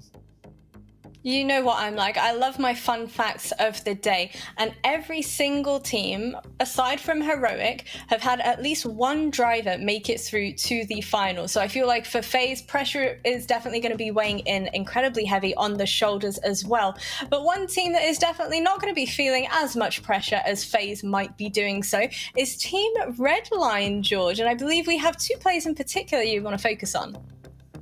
Yeah, absolutely. And, you know, with the likes of Joshua Rogers, of course, being part of this absolutely fantastic display, he certainly will be one to watch. But also Luke Bennett, who was obviously the hero last time out as well at Nürburgring. But just look at the head-to-heads. It certainly is one-sided as far as Joshua Rogers is concerned. As I said, both these drivers have won finals in this championship. But ranking 1 here, Joshua Rogers, obviously where it comes to the head-to-heads. The Spa round 1, of course, it led to Joshua Rogers claiming 4th in that particular event. Luke Bennett coming back with 11th. But it just seems to me that Bennett constantly grinds and tends to rise to the occasion and finding his feet more and more as time goes on. Eventually, he would then land his very first final win last time out at Nürburgring. And certainly based on that, he has to be able to carry the momentum in a race such as this, especially given the talent we have on display. Now, the real question is, Josh Rogers has 3 finals under his belt. We have Luke Bennett with 2 finals under his belt. Do you think this is where we end up seeing a little bit of a tie-up situation, or do you think Josh Rogers is going to come out on top? I wouldn't. You'd be a fool, I think, to I think predict that it will all be Rogers. I would say that Luke Bennett has shown a great level of display, but then you've also got to factor in various others like Kevin Siggy, of course, who is right up there and is looking for an upturn in his fortunes. Didn't have it all his own way either in the first 2 rounds when we went to a LAN event in Katowice. Obviously had a few issues of his own to take care of, but has since managed to, I think, flee the demon, so to speak, and bring back his best form, because we all know that he can perform at the highest level. Speaking of performing at the highest level, we also saw Marcel Chinchik walk away with a record-breaking track time over on Spa, over in qualifying for our quarterfinals as well. So I'm curious to find out how exactly it was that he was able to do it.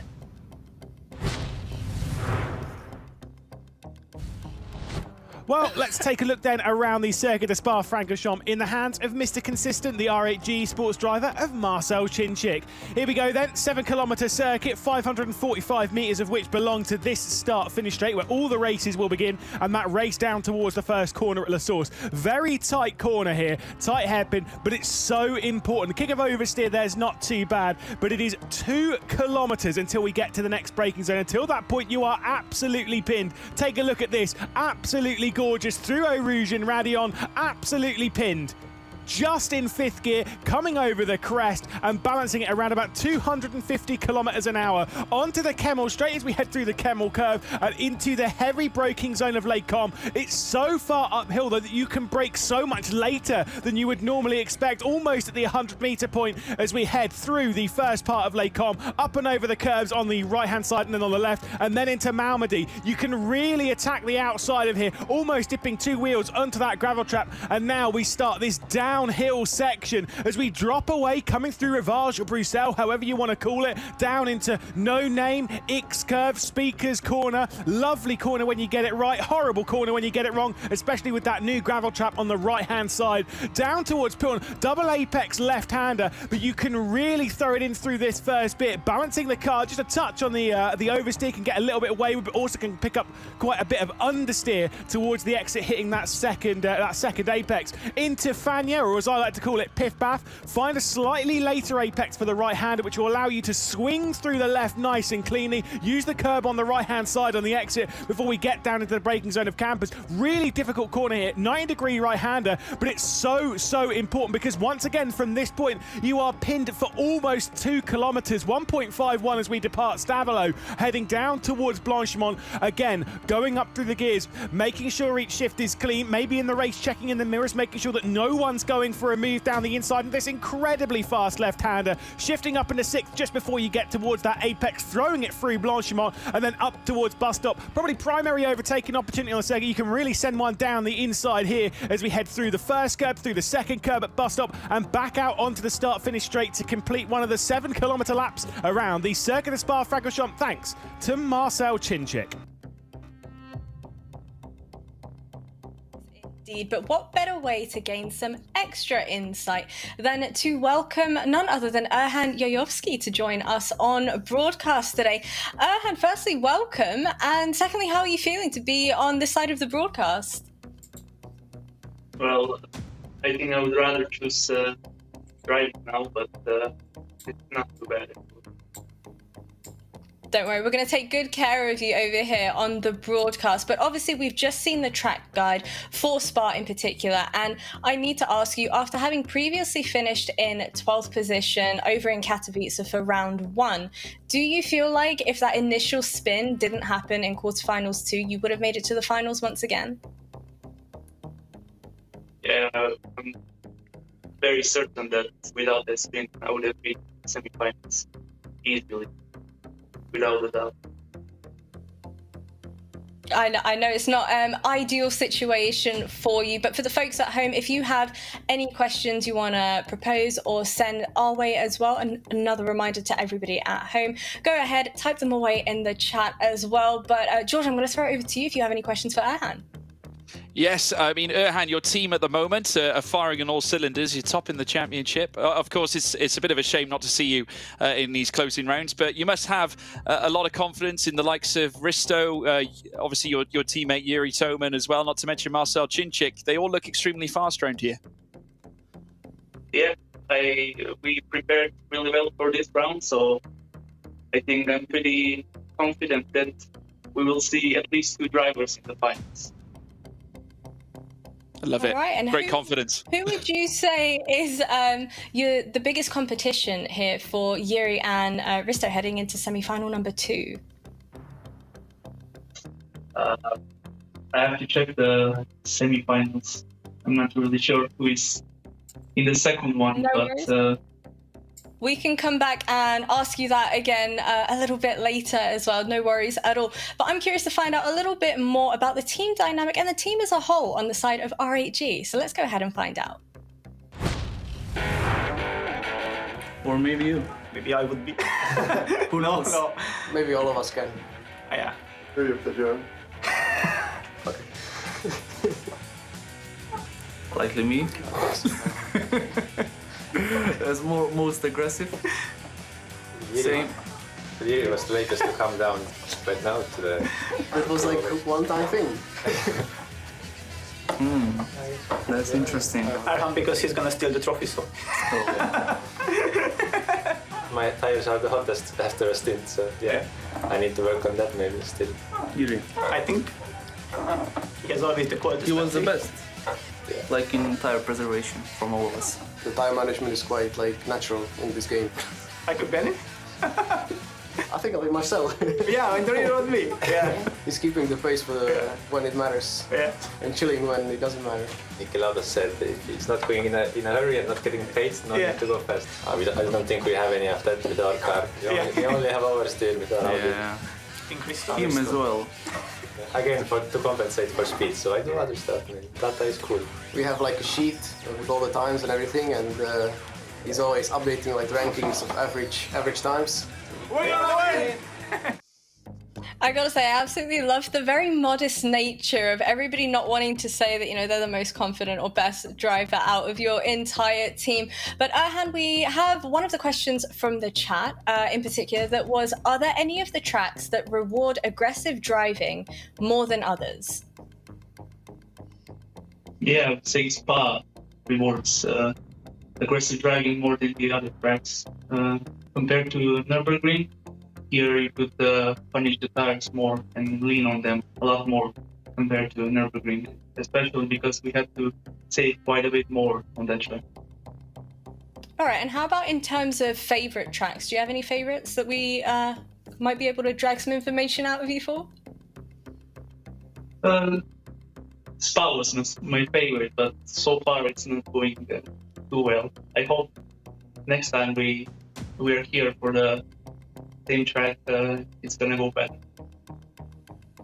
All right, lovely stuff. How are you feeling about this upcoming race for semi-final number 2? Have you got a prediction for me? Who do you think is going to finish in pole position? I have the list now, so it's gonna be tough. I think between Yuri, Bennett, and Rogers for pole position. Okay, so who would you say is the biggest threat to the rest of your teammates? A lot of years mates here. Yeah, as I said, Bennett, Rogers, Siggy, Moritz. Okay, all right. How about your prediction for me, George? How are you feeling about this one? Yeah, I think it's going to be a close one. I think obviously the likes of RHE are exceptionally strong around this track, but you can't write off the likes of Josh Rogers. I think he's obviously proven to be a final winner. But I tell you what, you'd be hard pressed to chase off Luke Bennett. He is a super driver as well. Given maybe some similarities between Spa and Nürburgring, maybe slightly more extensive on the tyres at Nürburgring, but I would say that Luke Bennett has a fantastic chance of doing well here.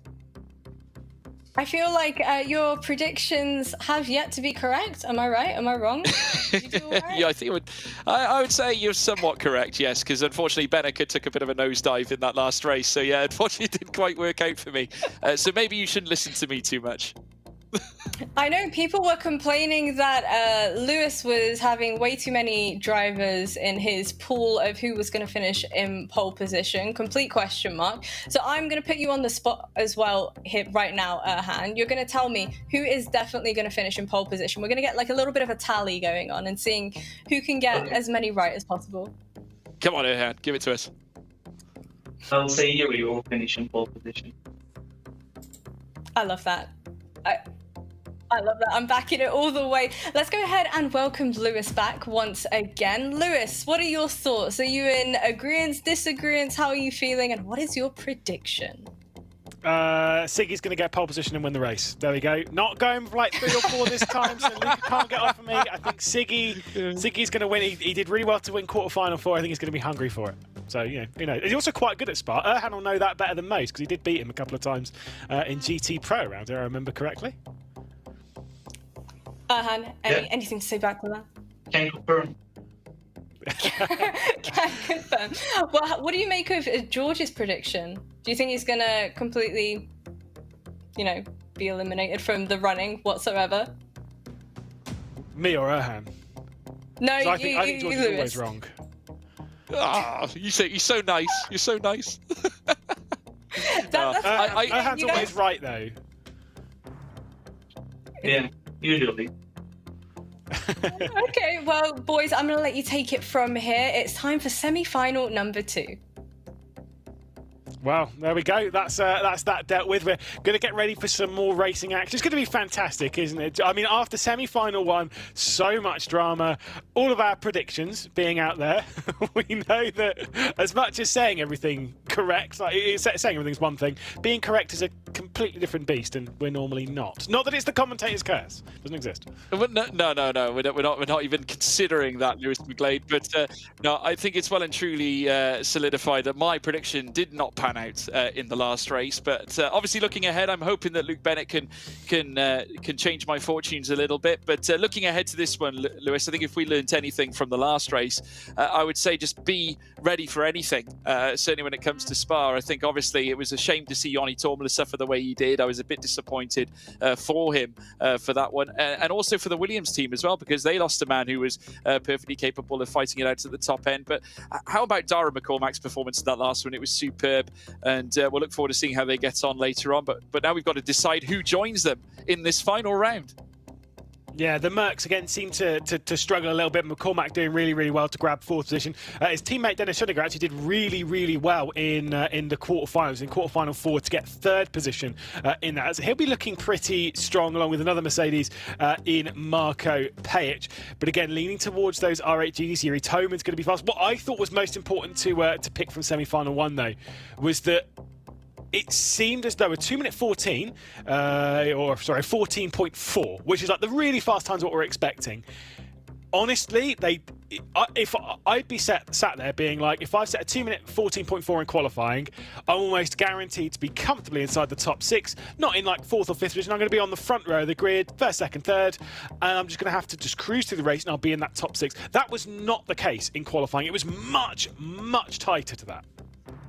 It was. I mean, there were plenty of drivers in the same 10th of a second, which was utterly mind-blowing, especially in a track such as that's so technical, such as Spa. You've got a very hefty mix of different corners. Obviously, fast speed, you've got mid-speed, slow-speed corners as well. It really is a test of versatility around a circuit such as this. And naturally, any driver needs to bring their best when heading to a circuit such as this. And even Max Benecke, I think, came off a little worse for wear, as we alluded to, obviously, in our previous race. But looking ahead to this one, I think if you've got talent such as Kevin Siggy, Josh Rogers, Luke Bennett as well, including many others, Yuri Toman, and obviously the likes of Risto Capit, I tell you what, he's going to need a big surge, obviously, in his recent performances as well. It's an opportunity for him to do so, and now he's in the semi-final. Anything can happen at this stage, and we have got another 6 cars that we need to put through to a final. You just can't pick in amongst this grid order. It's sensational. No. But it's so important for your points for going after the championship, whether it's on the team side or a driver's side. The points that we paid out from 7th to 12th, it's only 17 points, 15, 13, 11, 8, 9 and 7 are the points that are paid out for when you're knocked out, the positions that you're in 7th through 12th. To get through into the final, though, the top that you're talking 60 points, 55, 51. Those are the points that you need. Even if you finish last in that, you're still scoring 20 or so points, which obviously is going to be better than what you get from the semi-finals. That's how the format works. But it's just, if you are going after the title, you need to be making finals consistently. Almost regardless of what you're doing in the finals, you just need to be consistently getting in them. Yeah, and then to even have a chance of scoring the big points in the final as well. I mean, we've seen it time and time again, and that is why RHG are doing so well. They've, time and time again, we've seen the likes of Toman, Yujovski, as well as Chinchik making it through into the final rounds of the final races of each round. And here is one of them now. Obviously, Yuri Toman is taking them around on the opening lap, and I tell you what, he has been sensational in this championship, Lewis. Like, time and time again, we've seen him up at the top end, fighting it out for the big wins. It's almost criminal that he is yet to win a final at this stage. Yeah, certainly so. He set a 14.5, by the way, in practice going into this. So he's looking to do something ever so slightly better than that. Like I say, I think you'll need a 14.4 realistically. Again, we'll keep our eye on those sector times and see what it is through the first. Again, the time they're aiming for is a 38.724, 38.796. That's pretty tight in the first sector. But they really, Yuri Toman really needs to get into those 14.4s. You can make a lot of time up in that middle sector. Yeah, we know his teammate can pull it off, because obviously Marcel Chinchik did earlier on, as well as setting the fastest lap, as we saw earlier in our VT for that quarter-final lap yesterday. But Yuri Toman is now going to look to try and hustle his way into the top end. No doubt he can achieve that. Obviously, plenty of stacked grid cars in this as well. Obviously, going back as well to Ulas Özildirim, the first semi-final appearance since Tim Jarschel. Of course, they have only had two drivers make it through to the semis. Ulas Özildirim now the second of those, and it's also Ulas's first appearance in the semi-final himself as well. So a big day for him. But watching Yuri Toman now make his way through this next right, you're going to hug the inside as best you can, foot back to the floor as soon as you hit that curb on the left-hand side, as he now scoots through this next right through Stavelo, and then heading down towards Blanchimont. Needs to be really quick now in sector 3. Yeah, it seems as though some of the drivers have figured out. Obviously, the order they go out in qualifying is based off of how they finish in the practice session. So Yuri Toman, top practice, so he's first out. Moritz Lerner, second, so he's second out. Interesting that some drivers like Team Redline, for example, they didn't set a time in practice. They're more than happy to just go out there and just slam a lap down in qualifying and do it late on so they know what to respond to. Yuri Toman, then the Czech driver out of the final corner. Again, aiming for a 14. It's a decent middle sector from Yuri Toman as he'll cross the line. It is a 2:14.450. That is a tidy lap time. Next Audi R8 across the board will be Moritz Lerner. Yeah, very tidy lap from Yuri Toman. Can Moritz Lerner unseat him for that top spot? Very composed up at the top end of 59.9 in the middle sector. Is he going to go higher with the final sector as well? As he now sets a 2:14.540, just under a whole tenth of a second slower than Yuri Toman. But Josh Rogers crossing the line. Let's see what he can do. Porsche Commander then across the line. Josh Rogers only a 2:14.6. That is good. I would be surprised if he was comfortably inside the top 6, if I'm perfectly honest. Jamie Fluke, the next one across the line for the Apex Racing team. Nice track maps, by the way, in the background. Don't know who put those up. Might have been me. Sorry, mate. They're a bit of a mess over there. Sorry.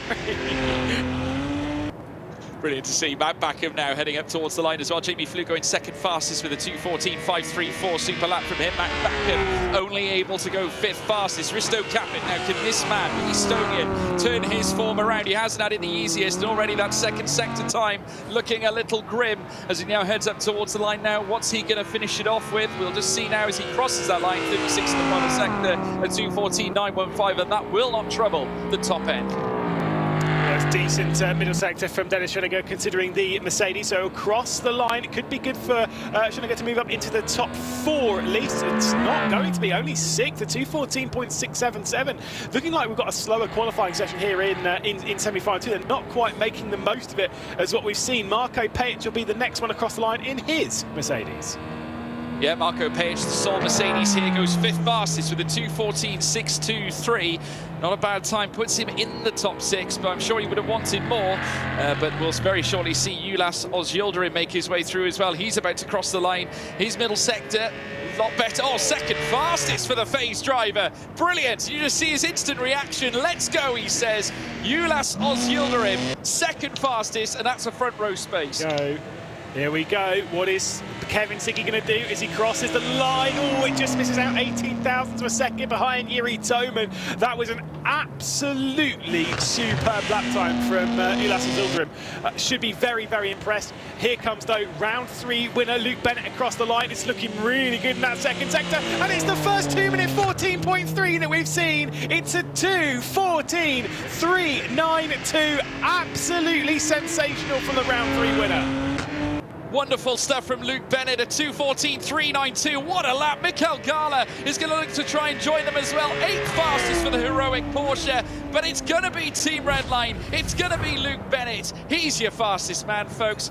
What a lap that was. Incredible. Absolutely incredible from Luke Bennett.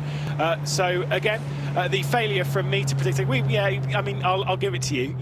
You're doing all right. I can understand you're feeling quite high on that one. We'll take a look at the starting grid because again, it was a sensational lap time. Here is the starting grid, of course, courtesy of our partners in VRS. Risto Kapit starting from 12th position. We'll go from left to right. Risto Kapit from 12th. Dennis Schoeniger in 11th. Mac Backham will start just inside the top 10 with Marko Pejic in 9th. Mikael Gala starting from 8th position. Then Josh Rogers in 7th. And then the top 6, those that will be progressing so far, Moritz Lerner, Jamie Fluke, Ulas Ozyildirim after that incredible lap time. And then Kevin Siggy, Yuri Toman. And our pole sitter for Team Redline, it's Luke Bennett, 2:14.392. Is there anything this kid just cannot do? Absolutely incredible. That is a wicked lap. Coming off the back of the Nürburgring as well. I did say before when we were talking with Jasmine, I did wonder whether the confidence booster from the Nürburgring might have helped him. Obviously, winning that final was so important to him and his championship, and to Team Redline as well. And I think they'll be thrilled. But what a front row that is, Lewis. Obviously, having Toman as well up at the front end. And I tell you what, a special thank you as well to the series partners VRS as well for their wonderful efforts in providing us, obviously, with the rigs in our LAN event. Make sure you use the command !VRS, ladies and gentlemen, of course supporting this series as well. Great to have them on board. But yeah, that front row, absolutely sensational. Having the likes of Luke Bennett and Yuri Toman side by side on the front row is mouth-watering, Lewis McGlade. Certainly is, like you say. Yuri Toman, let's speak of the drivers that have made all 3 finals so far. Of course, so far it was Kevin Ellis Jr. Well, he's not made the 4th. So we're down to 2, and that's 2 as a potential. At the moment, you know, Josh Rogers has got to do a little bit of work. He'll be starting from 7th, moves up 1 position, and then he'll be progressing. And obviously needs to hang on to his championship lead. It's only a slender margin. It's just a single point over Jiri Toman, who'll look to try and take top spot as we head out of the first half of this season. This race could be a difference maker as well, obviously given the fact that it is just that slender point.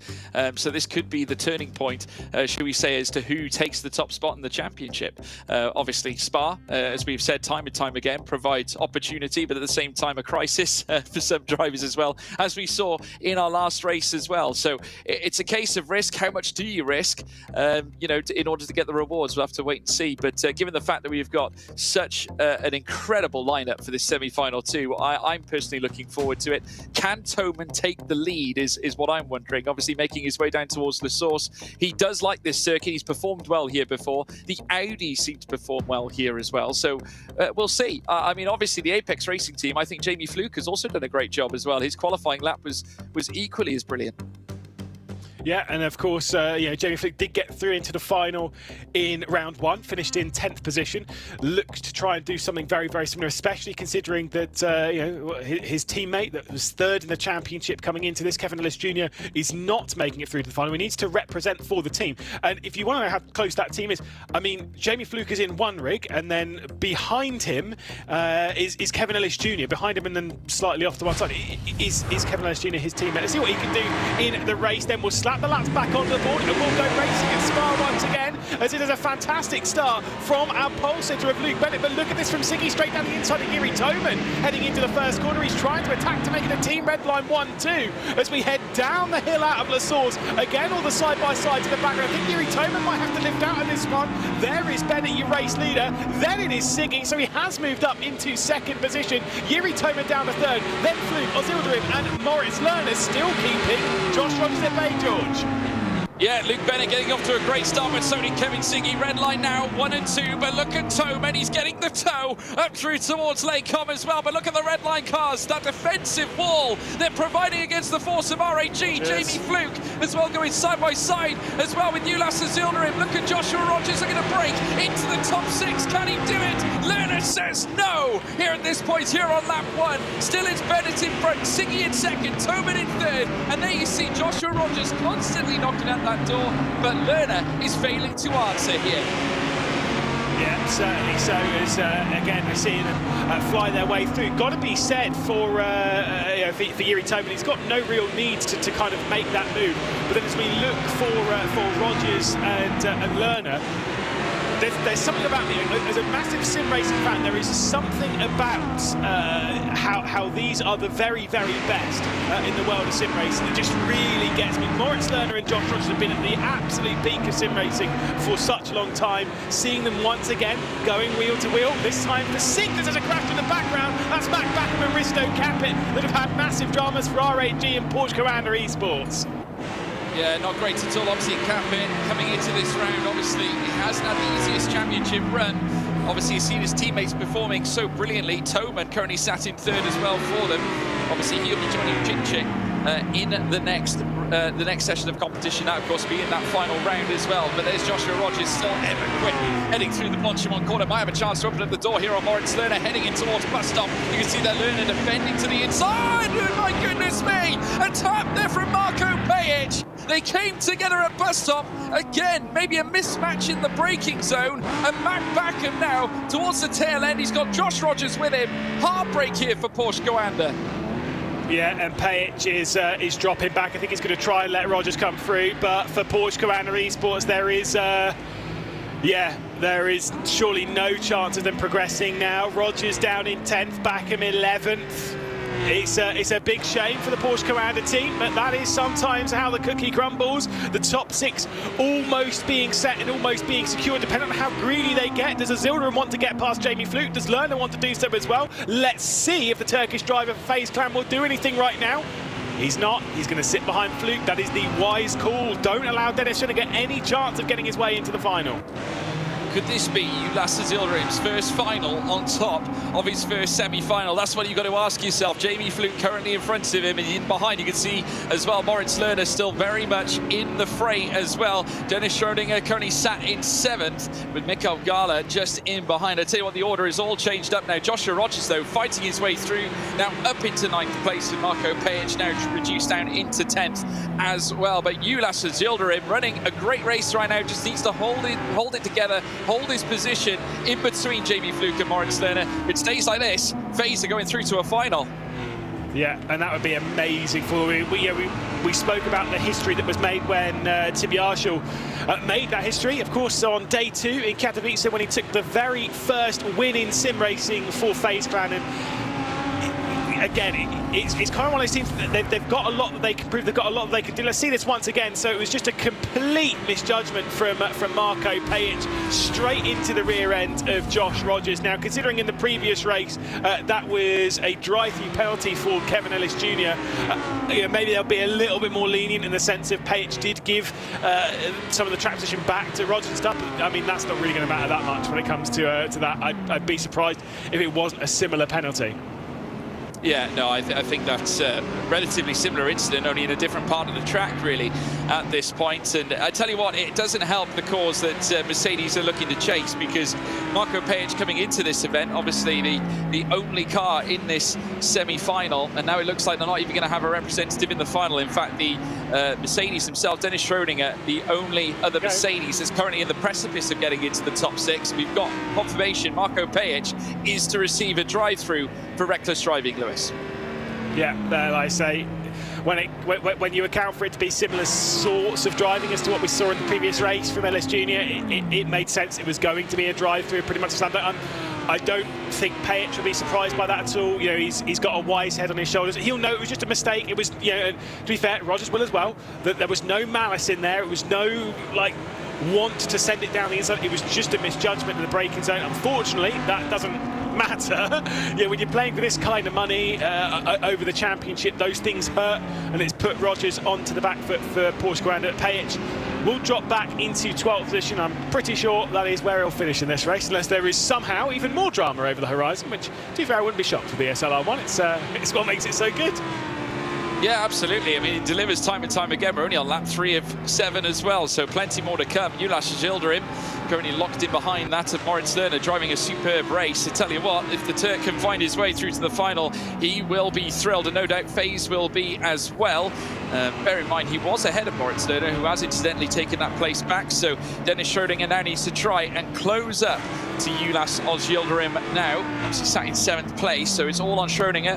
Obviously, he's Williams' only hope, obviously, to join Dara McCormack here in this next round, of course, as they now see the cars whip round through this next right now. Luke Bennett, of course, in front. I take one red line now, see Kevin Siggy up at the sharp end.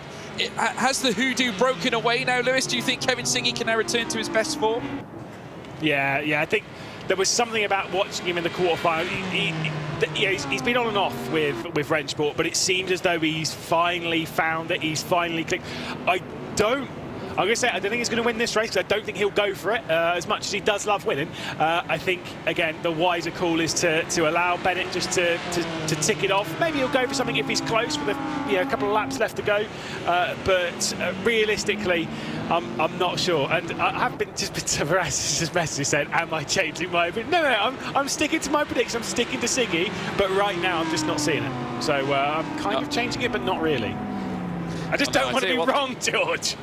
No, I don't blame you, but currently I'm right, because Luke Bennett's leading the way, so I'm pleased with that. Yuri Toman, though, now rising out of Eau Rouge and Radion. I'm not going to let you forget it, Lewis. As now Toman makes his way up through towards Lake Com. You can just see them getting the toe there off Kevin Siggy. Now, will he make the move for 2nd place here? We've got another move further down, Moritz Lerner, this time on Jamie Fluke. I tell you what, Moritz Lerner not content with just going through. He wants to go through in style, making the move, heading in towards Lake Com. Jamie Fluke, undeterred. The Mouse Audi now up into 4th place. Yeah, Lerner's got some great pace at the moment to have made his way through. When you consider that he's made his way through Ozildirim and Flug, and the gap between 6th and 7th, between what is now Ozildirim and Chuniga, has actually not really changed. It's still hovering around that sort of like that 1.2, 1.3 second margin that it was when Moritz Lerner was there. So he's made his way through, and that gap hasn't changed. That's how much faster he is running than the other ones in this group. Schoniger will potentially be involved in the fight. He can keep his tyres together for the final couple of laps and come on strong as this race progresses. I'm not so sure, but I would struggle to count him out. He is a quality driver at the end of the day. Yeah, absolutely right indeed. And just look at the sharp end as well. Bennett, Siggy controlling the race. Toman just in behind. Lerner, as you quite rightly say, focusing now on an esports and sim racing career, and as you know, pledged his future to Mouse, and now sits in 4th after a super move there on Jamie Flug. Dennis Schroninger getting closer and closer to the back of that phase machine as well, sat in 6th place, obviously 1.1 seconds. Remember, that gap was 1.2, so Dennis Schroninger now looking time and time again to bridge that gap, as we now see them make their way through the bus stop chicane. Very, very tight as they make their way through. Jamie Flug has not left the rear of that Audi whatsoever. Ulas Ozildirim now just tracking the pair of them right now, and just look at the Williams car urging closer and closer. I tell you what, if he can break in within that second, he might be able to get a little bit of slipstream, and it might give Dennis Schroninger a chance to fight here with just over 2 laps to go here, Lewis. Yeah, I mean, there is the potential. Like I say, it's come down a couple of tenths. There's 3 laps left to go. There is the potential, and with the slipstream being increased slightly on Range Sport versus the last time we went racing, even at Spa, it's been changed again. I can't remember. I'm pretty sure it's 5% is what I got told. It's just been increased, which is quite a lot, but again, it brings it more into to closer in some ways to some real-world data that they've seen. So you know, it's making that more sort of like simulated variant. It does just mean, though, regardless, you know, sim or not, it just means that Dennis has to do a little bit, almost like a little bit less work, as long as he can get within that sort of 2nd to 7 tenths, get within that, get into the point where that slipstream is really, really going to help. But sometimes you have to burn out your tyres a little bit more to do so, and that's going to put you on the back foot going on the attack. There's a lot of strategy happening in such a small space, and that's what I love about these short sprint races. Yeah, absolutely right indeed. Now the car's making their way down through towards Pouon. There is Dennis Schroninger, who's now looking to try and get closer and closer to Ulas Ozildirim. That gap, though, has gone out slightly. Ulas doing a great job of holding on to that 6th place and to maintain that gap between him and the Williams. It was down to a second. He's just planted another 2 tenths on him as they make their way through the next chicane, obviously heading down in towards the double right-hander out of Fanier corner, or out of the Fanier chicane through campus, and now heading through towards Stabilo. That's Williams Mercedes just dipping into that gravel trap just a little bit. Is that a sign that Dennis is pushing a little bit here, Lewis? Yeah, I think potentially pushing a little bit too hard, just pushing it a little bit wide again. Goes back out to 1.26. Mikael Gala's also closing in. This is looking backwards from Ozildirim, again, looking for a first ever final for FaZe Clan. At the moment, things are looking good. I'll tell you something, this is not something I would have predicted before quarterfinals, or even before we went live for the semi-finals. I would not have predicted, even, it's not me trying to disrespect FaZe Clan at all. They are a quality team. Tim Marshall, they're quality drivers, and hey, to be fair, Krim's coming on a long way. If anyone was watching the quarterfinals on Friday, I just didn't expect them to be able to be challenging for finals this early, and yet here they are. Yeah, I mean, this will cement, if he can achieve this, obviously, this Ulas Ozildirim will be the very first driver in the history of FaZe Clan to reach a final here in a sim racing event, certainly here in the ESL R1, which will be absolutely sensational. And what a story for the young man who has joined the FaZe Clan team. Obviously, the last person to reach a semi-final for FaZe Clan was, of course, Tim Marshall. They haven't seen anyone else since. Ulas Ozildirim, the first one to do so since that occasion, and now he has a chance of making history for Team FaZe by lining up in the final, should he bring it across the line in at least P6. But Dennis Schroninger now, that it looks all the more likely he's planted another 2 tenths on Dennis Schroninger here, Lewis.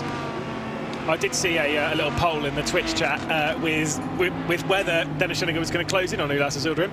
Yeah, it was pretty one-sided to no. So, if you've had your say, and again, we've said it before, you can let us know some things at ESL _R1, hashtag ESL R1, and kind of let us know exactly what's going on, or just drop it in Twitch chat. We do keep an eye on it to see exactly what's going on for you lot behind the scenes. We like to bring you as a part of this broadcast as well. Right now, focusing on the race, it is looking comfortable for Team Redline, who will win at this point both semi-finals, and will have 3 cars going through to the finals looking incredibly strong. Benito, Bennett and Siggy. Yeah, a dream return for Team Redline here to Spa-Francorchamps. And obviously they'll look to continue that. Unfortunately for Mouse, it only looks like they're going to have Moritz Lerner heading through to the next round. But nevertheless, I'll be delighted to send him through nonetheless. Obviously, he was showing a great deal of pace to get past the likes of Jamie Fluke, and not to mention Ulas Yildirim earlier on as well. Didn't have to, but still did anyway. A statement of intent from Moritz Lerner. The competitive nature inside of him burning bright here in this semi-final 2. Lap 6 of 7 now becomes lap 7 of 7. Final lap here at Spa-Francorchamps. 35 miles from Liège, as now they make their way in towards the next ride here at La Source, and will power out of turn 1 up through towards Eau Rouge and Rayon for the final time in the semi-final. It's Luke Bennett in front, Kevin Siggy just behind, but look at Yuri Toman. Is he going to look to nestle in the mind games early on here, Lewis? Yeah, you can tell George has been to Spa. He knows where it is. But either way, on board with Yuri Toman. Like you say, this is his final attempt to go for something here. Is he going to go for the race lead? I'm not sure Toman will. I think he'll be wiser. He'll just stay out of it a little bit. Oh, he's going to give it a bit of a look to try and get down the inside of Siggy. Maybe try and force a mistake. Alas, he's just not going for it. It's the wiser call again for Yildirim on Fluke and Fluke on Lerner. There is no benefit on going for the move. At the moment, the top 6 is set. Yeah, it is set right now. Obviously, the top 6 going through to the final, making up the second half of the final. Obviously, the first 6 that we saw in our previous semi-final, they're already booked. They've booked their tickets into the next round, into the next final round, that is, here in round 4. Luke Bennett is going to lead them through down towards Pouhon in front in what will be a dominant double-team Redline display with Kevin Siggy, with what seems to be a return to his best form, with Yuri Toman just in behind as well, still displaying that same frightening pace that we have seen since the start of the season when we went racing in that land environment back in Katowice. Even in the online phases, nothing surely phases Yuri Toman, very much like the 2 drivers up at the sharp end. Luke Bennett looking oh so cool and collected, following on from his immense success at the Nürburgring. He's coming back again and looks good value for yet another win here at Spa here, Lewis. Yeah, it's got to be said, if these races were the same distance as they were back in Katowice, where they were 9 laps rather than 7, aiming towards sort of 20 minutes rather than 15, then I think Toman will be looking even stronger now. He's so good on his tyres, but unfortunately it's just not going to be enough time to make his way past Team Redline. Also, if it was the final, I think he would have tried a little harder earlier on in the lap. He's going to have to settle behind Siggy, and he's going to have to settle behind Luke Bennett. An absolutely superb drive from Bennett, who'll cross over the start-finish line to win yet another race. It's semi-final 2, but more importantly for Redline, it's a 1-2 for Redline. Toman in 3rd, Lerner, Fluke, and then this man here. What a drive from Ulas Yildirim. FaZe Clan are going to a final. Absolutely sensational. Love to see it. History made here in this semi-final. Ulas Yildirim takes FaZe to its first final, and it's his first semi-final. He's just entered his first final. What a tremendous venture by the Turkish driver. Has done absolutely brilliantly. But Team Redline relentless yet again here, Lewis. Returning yet again to the top flight of sim racing with a 1-2 here in the semi-final. That will surely boost the confidence. They have got a huge opportunity in this final. Yeah, certainly so. We had 6 drivers from semi-final 1. We've now got our 6 from semi-final 2, and this is how it happened. The race down towards the first corner, and it was, of course, Bennett leading their way through. What a fantastic battle it was there between Moritz Lerner and Josh Rogers, 2 of the very best drivers in the world of sim racing, and it was breathless stuff between the pair of them. Rogers trying to find his way through at the final position to transfer into that final spot. And of course, it was Moritz Lerner just hanging on to it. Then there was this. Watch out for Pajic straight down the inside. A cataclysmic mistake that would give him a drive-through penalty, but unfortunately it would drop Rogers down to the rear of the field. Then Moritz Lerner was trying to work his way through the field. He was in 6th. He would move his way past Zilderim to get into 5th, and then eventually past Jamie Fluke to get into 4th position, where he would try and catch down the top 3 in the race that were just running their race and running away from the trio behind. Zilderim in that 6th position, under a little bit of pressure from Dennis Juniger. By the time they crossed the line, though, it was a victory for Bennett. It was 2nd position for Siggy, and it was 3rd for Toman. And then, of course, the others behind being Moritz Lerner, Jamie Fluke, and Ulos Zilderim. When you get races like that, when you get storylines like that, George, that's what makes being in sim racing so impressive, so much fun. And do you know what? We can catch up with him. Zilderim is with us in the commentary booth now. Let's talk about your emotions, not only from that race, but from that qualifying lap as well. You looked elated crossing the line. Yeah, my qualifying lap was very good. Like, I was not expecting that lap, at least in the session, because I was doing 0.6 or high 0.5s in the practice. But when I saw my first sector, I know that I was on a good lap, so I just tried to keep the car on the track in sector 2 and sector 3, and after that it was a good lap for me. FaZe Clan are one of the biggest teams in esports, one of the most recognisable names in the entirety of esports. Representing them in sim racing and then making history with them, getting into the final for the first time with them. How does that kind of feel? Do you kind of feel extra weight on your shoulders representing a team like that? Yeah, of course, I feel some weight because the FaZe Clan is a very big esports team. Like, they're everywhere, CSGO, Valorant, like, you can name it. So it's a big opportunity to represent them here in ESL. But I am glad that I am into the finals, and it's the first time it's FaZe, so I am very happy about that. Finally, I'm going to ask just one very quick question. What do you think you can get from the finals? Do you think you can get yourself involved in the top 5, maybe battle for a podium position on perhaps? I think my realistic chance is top 10, maybe top 9 or something like that. But of course, I will give my everything to win. But it's gonna be very hard. The grid is so good, like it's best in the world, I can say. So I will do my best to get top 9 in my. That's my expectation from the finals. Well, Ulas, thank you so much, and fingers crossed, best of luck. Thank you. And now it's time for me to jump out because Jasmine's back, and well, I mean, she's going to say that you've made all the predictions great, and I've been terrible. It's unacceptable.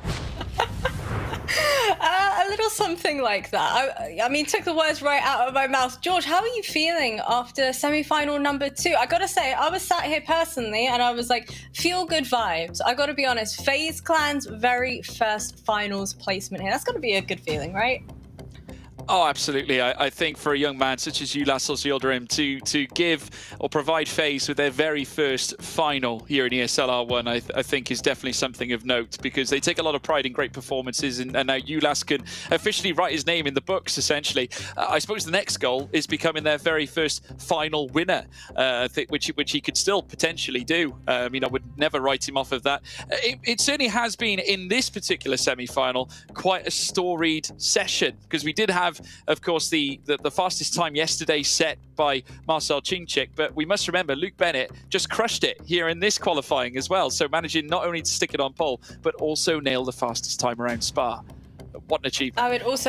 I'd like to point out categorically that I'm pretty sure Lewis did change his prediction. He can try and say that he didn't, but he most definitely did in my eyes and in my books. But George, let's go through the final standings for semi-final number 2 and how everything ended up shaping out.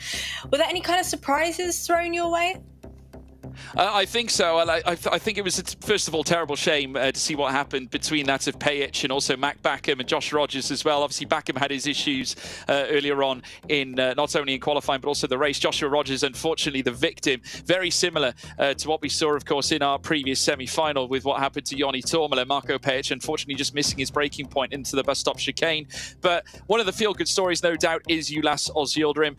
Dennis Schrodinger did put everything into that final stint. He tried everything everything to try and close up with ULAS, but could not pull it off for Williams. They're going to be one-legged heading into the next race in the final. But it was just a superb Team Redline performance. So 1-2, they defended brilliantly. Luke Bennett, of course, carrying on from what he did at the Nürburgring, and Kevin Siggy, who we know in the world of sim racing is brilliant, has finally seemed to have washed away the hoodoo here at this point. And credit to Yuri Toman. He's done exactly what we'd expect from him, I think. Toman was just scintillating, controlled, calm, didn't overly risk his reward, should we say, held on to third pretty much through the entirety of the race, and he's booked his place in the final as you would expect. Well, joining us very soon here on the broadcast, we have none other than Jeffrey Rietveld joining us. So for the folks in chat, if you're not entirely sure who Jeffrey is, I got a little bit of a something for you so you can get to know him a little bit better. I started at the age of 12, then drove for 4 or 5 years at very high level, and then quit because of university, school, work, all types of stuff. I was a bit bored, so I decided to buy like a simulator together with my dad. I was thinking to just drive for fun at first, you know, because the equipment is way better nowadays than 10 years ago. I'm very competitive with almost everything I do. I just tried my best, got picked up by Team Redline within a few months that I had my sim again. The owner knew me from back in the day and he saw I was back on a leaderboard somewhere. In life, I feel like you need to take risks as well in order for you to get further in life and create a better life for yourself. So for me, a standard 9-to-5 job, I'm just not made for that, to be honest. Welcome to the broadcast, Jeffrey. A very warm welcome from everybody here. I'm sure George is incredibly excited to dive straight into asking you a bunch of different questions. But I gotta go first. I gotta kind of make a bit of a point here. We've got Luke and Kevin in the finals now. That's gotta be a feel-good feeling for you. Yeah, don't forget Enzo as well. He's also in the final. Yeah, for us, I think it's great to have 3 cars in the final. You know, it's just a shame that I'm not driving today, as stuff didn't go to plan last Friday. But yeah, I think we have a good chance of winning, looking at what happened in the semi. So yeah, I'm looking forward to the finals. Yeah, I mean, coming into this final round here at this point, obviously, Jeffrey, looking forward to seeing how your teammates get on. With the likes of Enzo in that previous round, obviously Kevin seems to have recaptured his form. Is there a better feeling in amongst Kevin at the moment? Because he didn't have it in the easiest way, should we say, in the first 2 LAN events. He sort of struggled, but he seems to have found something, I would say. I think Kevin is a lot more comfortable now than he was during the LAN. I think we practiced a lot, you know, and I think that right now in practice he also showed that he is really fast. There's like no real difference in terms of pace between, for example, Luke or Kevin or Enzo or me. Well, I was a little bit off, to be honest, at Spa, but I think Kevin is definitely in a better place now, yeah, which is good to see. So after achieving 7th in the semi-finals for round 1 of Spa, I got to ask you, are you feeling any sort of differences between the LAN environment and the online environment? It is a little bit for me personally. I mean, Katowice was only my 2nd LAN, and I really like LAN, to be honest, because everyone is on the same equipment and on the same pressure. At home, I don't know, I feel a little bit less comfortable even than at LAN, so yeah. I think that's a perfect timing for me to mention as well that the setups that you folks were using over in Katowice was none other than the VRS setups, the VRS wheels. So if anybody in the chat wants to check those out, go ahead and type in !VRS to find out a little bit more about them as well. Finals, boys. It's going to be an intense one, to say the very least. How are we thinking it's going to end up shaping up? I think it will be really tight in qualifying once again. I think between any of my teammates could get pole, and it could also be one of the REG cars, I feel like. So yeah, I think it will be extremely tight, and I think everyone knows that the Audi is for sure quicker in the second part of the race because their tire temperatures can stay a lot lower than on the BMW, and they can also follow a lot easier in dirty air. So I think it will be an extremely tight race, to be honest. George, I'm not going to let you give me your prediction just yet, by the way, because I need to give Lewis a chance. Maybe, just maybe, he'll be able to climb back the ranks. But I need to ask as well, do you think that Luke can make this his 3rd finals placement? Do you think we can get a pole position out of him? I definitely think so. I mean, Luke is super quick. Again, he showed it today, right? Doing a 0.3 in the qualifying. So I think that a 0.3 will definitely be pole in the final. So if he can replicate the lap, then he will have pole. Go ahead, George. I'm not going to stop you from speaking any longer. No, it's all good. No, I mean, obviously, we just saw Luke crush the lap. You alluded to that 0.3, and it was scintillating. I did say that it actually beat Marcel Chinchik's from yesterday, Jeffrey. So would you say that a 0.3 is definitely more the likely? So it's solidified. Do you think that Luke can do it again heading into the final? Yeah, I think he can do it again. I mean, the boys practiced a lot. We practiced a lot. Mainly on qualifying, of course, because it's super important. And I think that it's definitely possible to replicate that 0.3 again for him. No doubt. Were those the times that you saw in practice as well? Yes. Yep. Yeah. All right, well, for everybody joining us in the chat, once again, feel free to spam away with any questions you might have for Jeffrey. But I want to find out a little bit more about the team environment and the team as a whole. So let's go ahead and find out.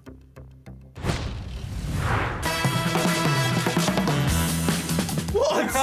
What in the actual? Surely. For sure. There's no way. It's never the stint lap times. It's always like, I can do this quali lap for sure. I think it's gonna be really Have you seen fast one print screen of a stint? No. That's not. No, I haven't. I do 8 stints. He does 1, even if I ask him. Kevin CG. He has no nerves. This guy can do a quali lap on 40 BPM. I sat there on 200, close to death. Jeffrey. Yeah, that. Why me? I say Jeffrey anyway. I don't care. Why? Explain. I think Because Jeffrey drives like I can't say like who. Jeffrey wrecks GTE cars as well a lot with his prototype car. So Never done that. That was Bennett. of course. I might as well just go out. I mean, what the? You said you were gonna get back in 20 minutes, but then you were like, I couldn't track time. He was back in 1 hour. Why are you trying to make the Italian accent? Ignore. He's done it many, many times. He just ignore team members. He hears it but never listens. Yeah. He's like, Bangjo says do a stint. no shot. Oh, jeez. Just look at the jawline. Look at the jawline. Yeah. The hairstyle, the jawline. I don't think any of us drives like a granny in real life. I have a black box though. Oh my god. Oh yeah, he has to be very careful. Yeah, exactly. Yeah, if he goes 5 kilometers over, boom, insurance doesn't work. It's Bennett then, sure. Yeah, speeding all the time. Wow, Kevin. Oh, Kevin. This is Kevin 100%. Because I'm the only one opening Motec. We are not doing the finger They anymore. open it as well, eh? I don't need Motec when I have Kevin. Kevin is my data. Your dada? Okay, let's go. I think that might actually be my favorite Meet the Team video that we have. The team chemistry is truly incredible. Is it like that all the time, or are we just lucky to get to see it in like a video form? No, it's like that all the time, to be honest. I mean, we are really like a group of friends, you know, who are just enjoying sim racing together. So every day there's a lot of banter in the server, trying to beat each other's lap time, and yeah, it's just a great vibe within the team always. Love to hear it. Go on, George. Yeah. Well, I mean, how does it compare, obviously, getting used? Because obviously I know that you race on several different sims. Just give us an insight into how many hours you guys put in at home in order to try and make yourselves, I suppose, competitive at this platform. I think on average we are hitting, over 3 hours a day, which means 7 days a week, of course, if you take average into account. And that's actual lapping. That's not just chilling and speaking to each other about what we can improve. It's more about finding, those extra couple of hundreds, because as you can see in this competition, it's extremely close between the first and last position. You make a small mistake in qualifying and you're out, like I had last Friday. So you need to spend a lot of time, of course. On that topic, I do indeed have some questions from folks in the chat. One of them is, you've been in good form this year and progressed from every quarter final before Friday. What went wrong from your perspective, and how do you plan to bounce back from this? Well, that's a great question, actually. I just messed up Sector 2 in my qualifying lap, which put me onto 6th on the grid. And then, unfortunately, I got taken out in the first lap, so there wasn't much I could do. Of course, my qualifying lap should have been better. At the same time, I think I had the toughest quarterfinal in terms of drivers. So, yeah, I think it was just a bit unfortunate. I'm planning to make changes to my brake pedal, though, because I don't know, I'm not feeling that comfortable, to be honest, on the brakes. I can see it in the data as well. So I will make some pedal adjustments for the next round and hopefully be very competitive again. I'm looking forward to seeing how much of a difference that's ultimately going to end up making. I've got another question here for you as well. How confident are you in winning the championship? I want an answer for both team championship and also driver. In terms of me winning the championship, I need to be honest, I think there's been too many mistakes already in order to really go for it. Of course, with the way the points work, you could potentially still win the major if you qualify for it, but I think for me, with what happened already in this season, it's going to be extremely tough. In terms of teams, I think we definitely stand a chance. If you look at the lineup we have, I think it's one of the strongest lineups on the grid. And yeah, I mean, the competition is so fierce, it's very hard to say. If you look at REG, for example, they also consistently have like 3 cars in the final, or at least 2, scoring good points. So yeah, I think it will be extremely close until the end. All right, awesome stuff. Well, guys, we are almost ready to get things started, to get the show on the road. But before we do that, I want to hear from one of the drivers in particular. We have Nils Nyox to find out a little bit more about him. Oh, I have got intel in my ear right now telling me that we have a pre-race graphic with all of our drivers as well. George, take me through this.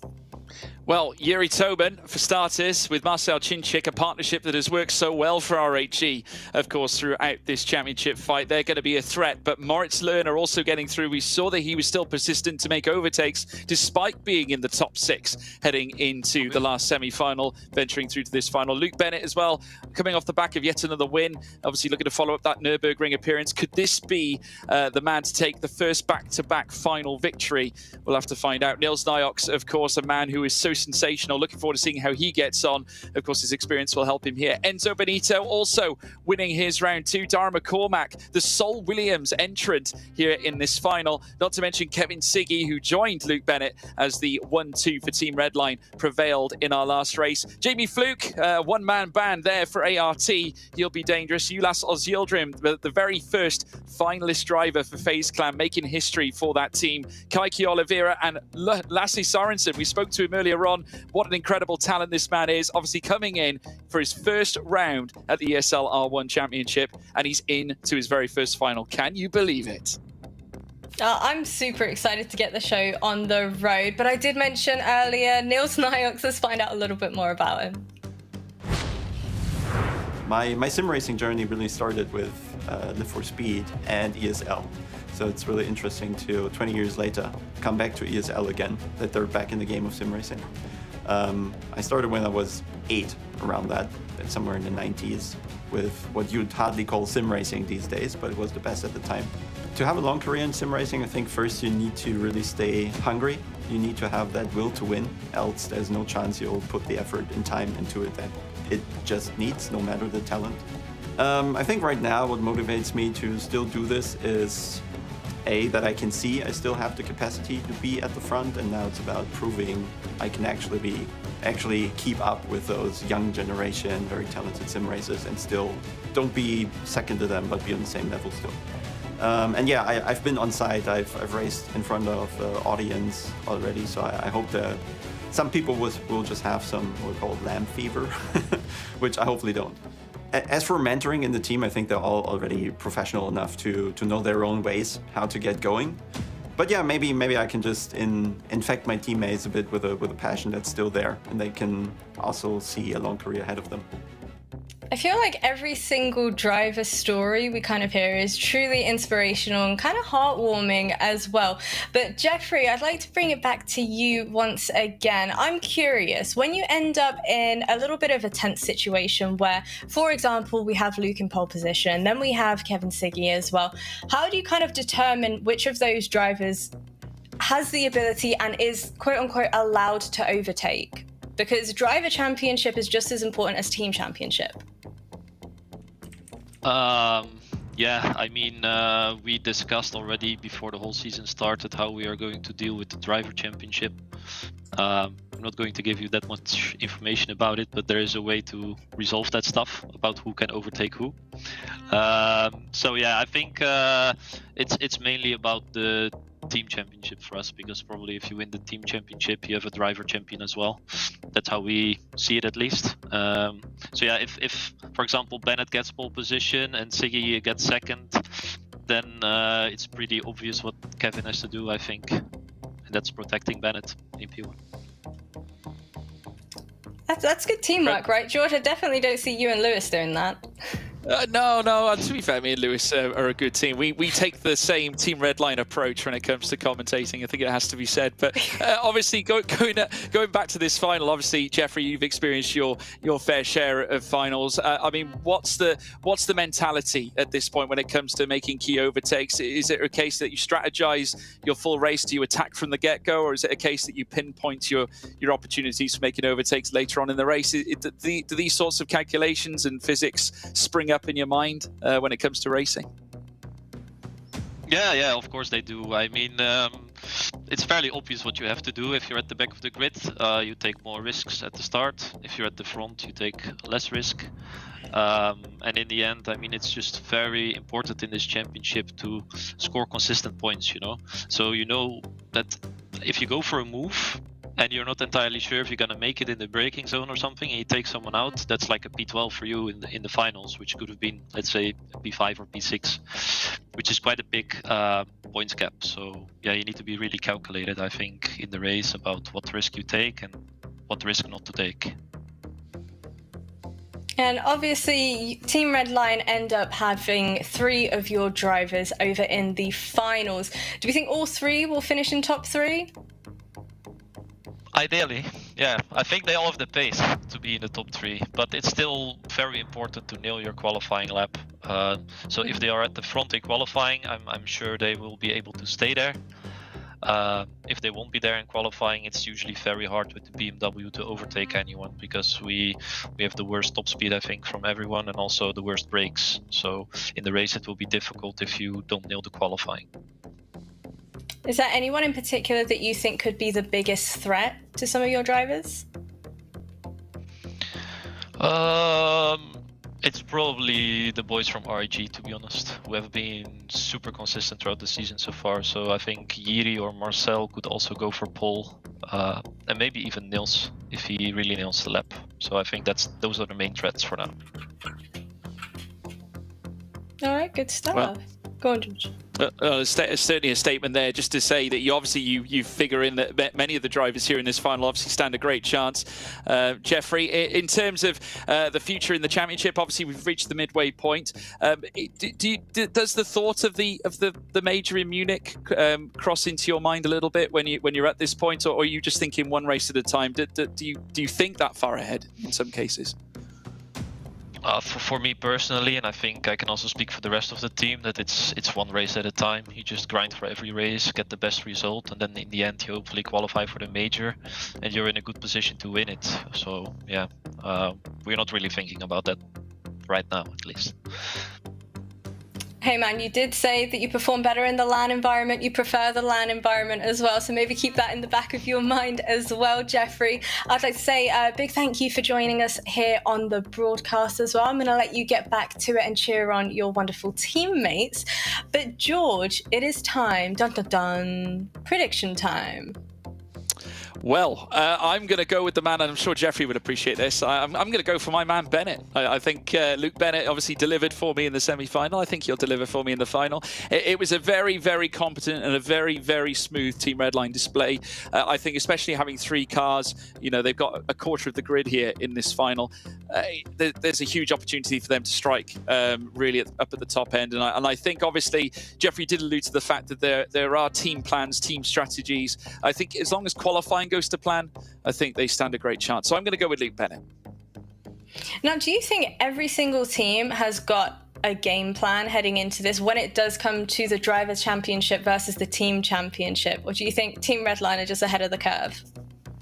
I'm sure the team have a plan. Then at the same time, I'm sure the drivers have a plan as well. So it's whether they both marry up is another thing. But I'm sure, given the fact that they're all professionals, they all understand what's at stake, and given the fact that every point counts, I would say that's when the drivers and the team's ambitions sort of come into fruition, and they both have the same ideas. So yeah, I think priority for the teams, and then obviously the drivers' rewards will come by themselves, I think. There is no way that you actually think that you and Lewis would have that team synergy to not try and overtake each other. I refuse to believe it.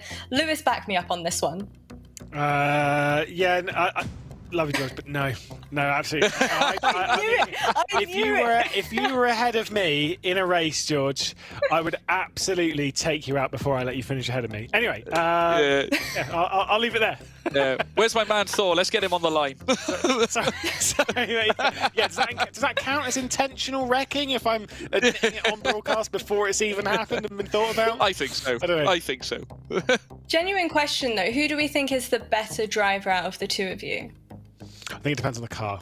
I would say in George's neck of the woods, i.e. faster, open wheelers, Formula 1 cars, Formula 2, that kind of region, especially if it's on the F1 game, not a chance. I'll hold my hands up. I ain't got that on you. Mostly because I'm really bad in those cars generally anyway. We stick in some touring cars, I could give George a good run for his money. I'm not seeing him dispute that. That's good. That's a good thing. I want to put it into practice. One day we'll put it into practice, Lewis McLean. I think we'll have to find out. Yeah. No, I think put it into practice. I think we do. Well, boys, I was like mentioning... Go on. I was going to say that we're going to be the first. We'll be the first all-star race on Rennsport, right? Me versus George, 1v1. I think it needs to happen. Show match, make it happen. There we go. We've said our piece now. It's gonna happen sooner or later. We'll make it happen. But boys, I want to draw attention to the fact that Yuri Toman, a little bit of a record-breaking first-timer kind of deal, is the only driver to have made it to all 4 finals. How are we thinking and feeling about that one? Do we think that run is going to kind of continue for him and the rest of the team as well? It's consistent. That's one thing to say. He just can't. It seems as though that he just can't stop being consistent. Yuri Toman. He just seems to every round we go to, he's just there or thereabouts. He's there or there. Maybe he's not winning every single time. Maybe he's not being even on the podium every single time. But he's there. I kind of see that streak going on, unless there's drama, which he is remarkably good at staying out of. Drama. Would you agree, George? I would 100% agree with Lewis, and I've highlighted the RHE consistency now ever since we first went racing back at Katowice. I mean, honestly, Yuri Toman has been absolutely sensational. I think Lewis is absolutely right. He's avoided every controversial moment, every collision. He sort of stayed clean, stayed out the way, but also taken every chance as well that's been placed in front of him. He's also had the benefit as well of having great teammates. Obviously, I know the likes of Risto Capit, the likes of Erhan Yujovski, not to mention Marcel Cinchik. The fact that he's got Cinchik with him again here in this final, I think is going to be of great benefit to Yuri Toman, so I would not count him out in this final whatsoever. And more importantly, he has got the pace as well, and this Audi looks extremely quick around Spa. Now, Lewis, I was kind of quizzing a little bit earlier. Do we think all of the Team Redline drivers will be able to make it to top 3? Well, you're kind of asking me for a prediction there as to who's going to win. At which point, yeah, I'm going to say slightly. No. I'm going to say no, because I already know who my prediction is, and if that is the case, then it can't be a red line 1, 2, 3. I've got to go with the Mews. It's got to be Niels Niox. Niels Nyox the grey. It has to be. The memes have spoken. It has to be Niels Nyox. Surely. I mean, Redline are looking so strong. The BMW looks consistent, but it's about that qualifying. It's about nailing that lap. You were hearing from Jeffrey when he was saying, whoever nails that qualifying lap, they're realistically the absolute favourite. If an Audi R8 is somewhere among them on the front with, and lo and behold, if a Porsche is anywhere near them, off you go, son, get on the front row. The straight line speed of that Porsche might drag them into it, but I just don't see that happening. And so, yeah, I'm sticking with Niels until 3 or 4 laps into the race when I'll change it. I'm proud of you, though. You committed to one of the drivers. You didn't go in for 25% of every single driver we have in our pool. But, boys, I'm going to leave you to it. I'm going to let you have a little bit more of a chit-chat before we dive into our grand finals. Best of luck. Well, cheers, Jasmine. And yeah, it is almost final time. Like we've said before, the drivers that we've got in here, I mean, you were showing them off. Enzo Benito, Niels Nyox, Chinchik, McCormack, Oliveira, Sorensen, Bennett, Siggy, Toman, Lerner, Fluke, and Ozildrim. I mean, there's a few drivers in there that are making the finals for the very first time. Oliveira, Sorensen, and Ozildrim. And then a few have already been in this kind of like, they've been in this scenario before. I'm assuming we're kind of the thinking that the more finals that you do, the more experience you have, the better your likelihood, isn't it? You're not just going to turn up and just do perfect first time, right? Well, I think that's more assurances for us more than anything, Lewis. But I think the drivers themselves, I mean, if they've been putting the work into practice and benefiting off it, you just never know. We could be seeing a first time, from maybe even the likes of Ulas Ozildrim, who obviously wowed everybody in our previous round. Currently, we have got drivers making their way out in practice at this point. So obviously, we'll wait and see who's going to top. Obviously, that's in qualifying. But nevertheless, it might give us a little bit of insight as to who might be the fastest here in the final. What I will say is this, going back to your point about Niels Nyox, he has proven to have the pace. We've seen it before. He was on provisional pole, obviously, in our previous semi-final round. Obviously, he didn't have it in the end. He did set, though, a fast lap time. He's capable of setting the fast laps. But we'll have to see whether he can go that one step further here in this final, obviously in this qualifying session that comes up after practice. We'll have to eagerly await it.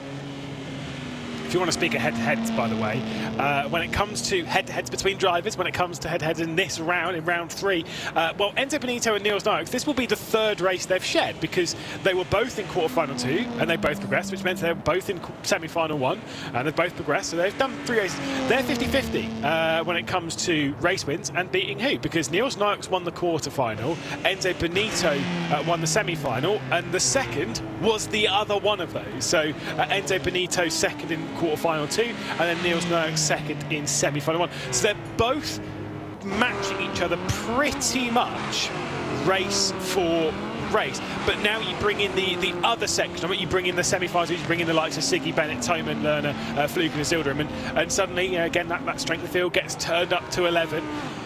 But I do genuinely, I see those two as being the top 2. Remember the semi-final 1 qualifying session? Apart from there, yes, now, of course, Bennett's lap time was the fastest we've seen. But as a percentage, it seemed like semi-final 1's qualifying session was faster. Yeah, that's true. I think as a collective, I think obviously it did look like the semi-final ones times were the quicker ones. But I mean, it was sensational that Luke Bennett was able to dig that out. But as we heard from Jeffrey Rierfeld in interview, those are the kinds of laps they've been stringing together right through practice. They're just hooking it up here in a race environment or a qualifying session was just obviously that's where the pressure is mounting. But the fact that Luke Bennett can bring that practice time into the qualifying aspect, I think, quite frankly, is scary. Hence why I'm backing him for this particular event. But we will take a look, folks, at the graphic and see the drivers that are going to be taking part in this final round. Here's a reminder. Yuri Toman lines up for R8G alongside teammate Marcel Chinchik. The pair of them once again together, this time in the final here in round 4. Moritz Lerner returning here for Mouse, the sole Mouse here in this 12-car affair. Luke Bennett as well for Team Redline after setting that scintillating lap in our previous qualifying round in the semi-final 2. Niels Nyox joined him as well, also driving a BMW, but for BS competition. Enzo Benito also part, the second man in the 3 Redline car affair.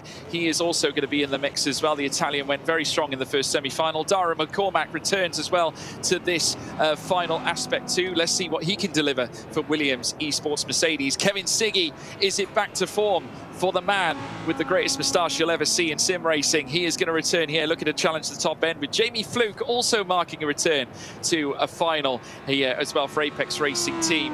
And Ulas Ozyildirim, who of course now marks FaZe Clan's first final in the history of ESL R1 and in the history of it taking part in sim racing as well, with Keiki Oliveira and Lasse Sorensen marking yet another double duo for Team Furia. And Lasse Sorensen in his first round ever at ESL R1, and it's his first final.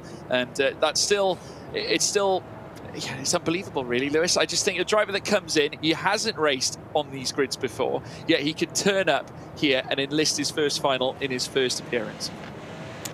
It just shows how impressive Lasse Sorensen is. I mean, like I say, he's been in sim racing for a long time. It was great to have a chat with him after the semi-final one earlier on in this broadcast. Great insight into the world of sim racing and great insight into how he's adapted. Like I say, he's been more of a real world driver. And I actually had a really good chat with this man here, Jamie Fluke, about this when I went to Corby a few weeks ago to have a little bit of a catch up with the Apex Racing Team and to kind of discuss a little bit with Rennsport and how it is. And what Lasse was saying earlier is that because him doing all the racing and stuff, some of the stuff in real world stuff, it's almost it drives more naturally. It drives more as how you would expect, kind of like the car drive from having driven real cars. And Jamie was saying it is a more natural experience driving on this versus other things.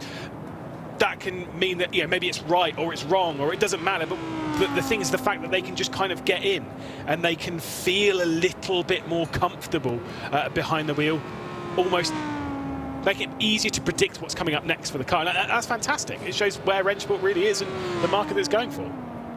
Yeah, absolutely right. I mean, it just goes to show. I mean, this is sim racing, everybody. I mean, we have got some questions here from the chat. I'm going to ask you, Lewis, because obviously we did discuss obviously the effects of slipstreaming. Any slipstream in this game, have they removed it out of have they removed it at all? Have they upped it? Yeah, so slipstream absolutely does exist. I'm going to go and see if I can find the exact number that I was given to make sure that we can really correct one. But the slipstream exists. It is a part of Rennsport, as you would expect, but it's been upped by 5% since we were racing in Katowice. So that was the same as what it was back in the Nürburgring. And that 5% change brings it more into the realms of what you would actually expect from the GT3s. So that before a few times broadcast. So it is well in effect. It is stronger than how it was the last time we went racing in Spa. Nice line from Oliveira there. I think you have to be roughly within about 1 second to 7/10 for it to take that full effect and for you to be dragged. You can see it especially going up towards Lake Holm. What else you got for me, George?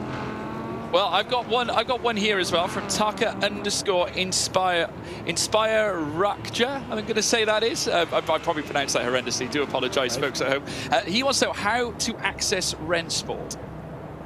Wow, it is currently in closed alpha. You had to throw this question out there.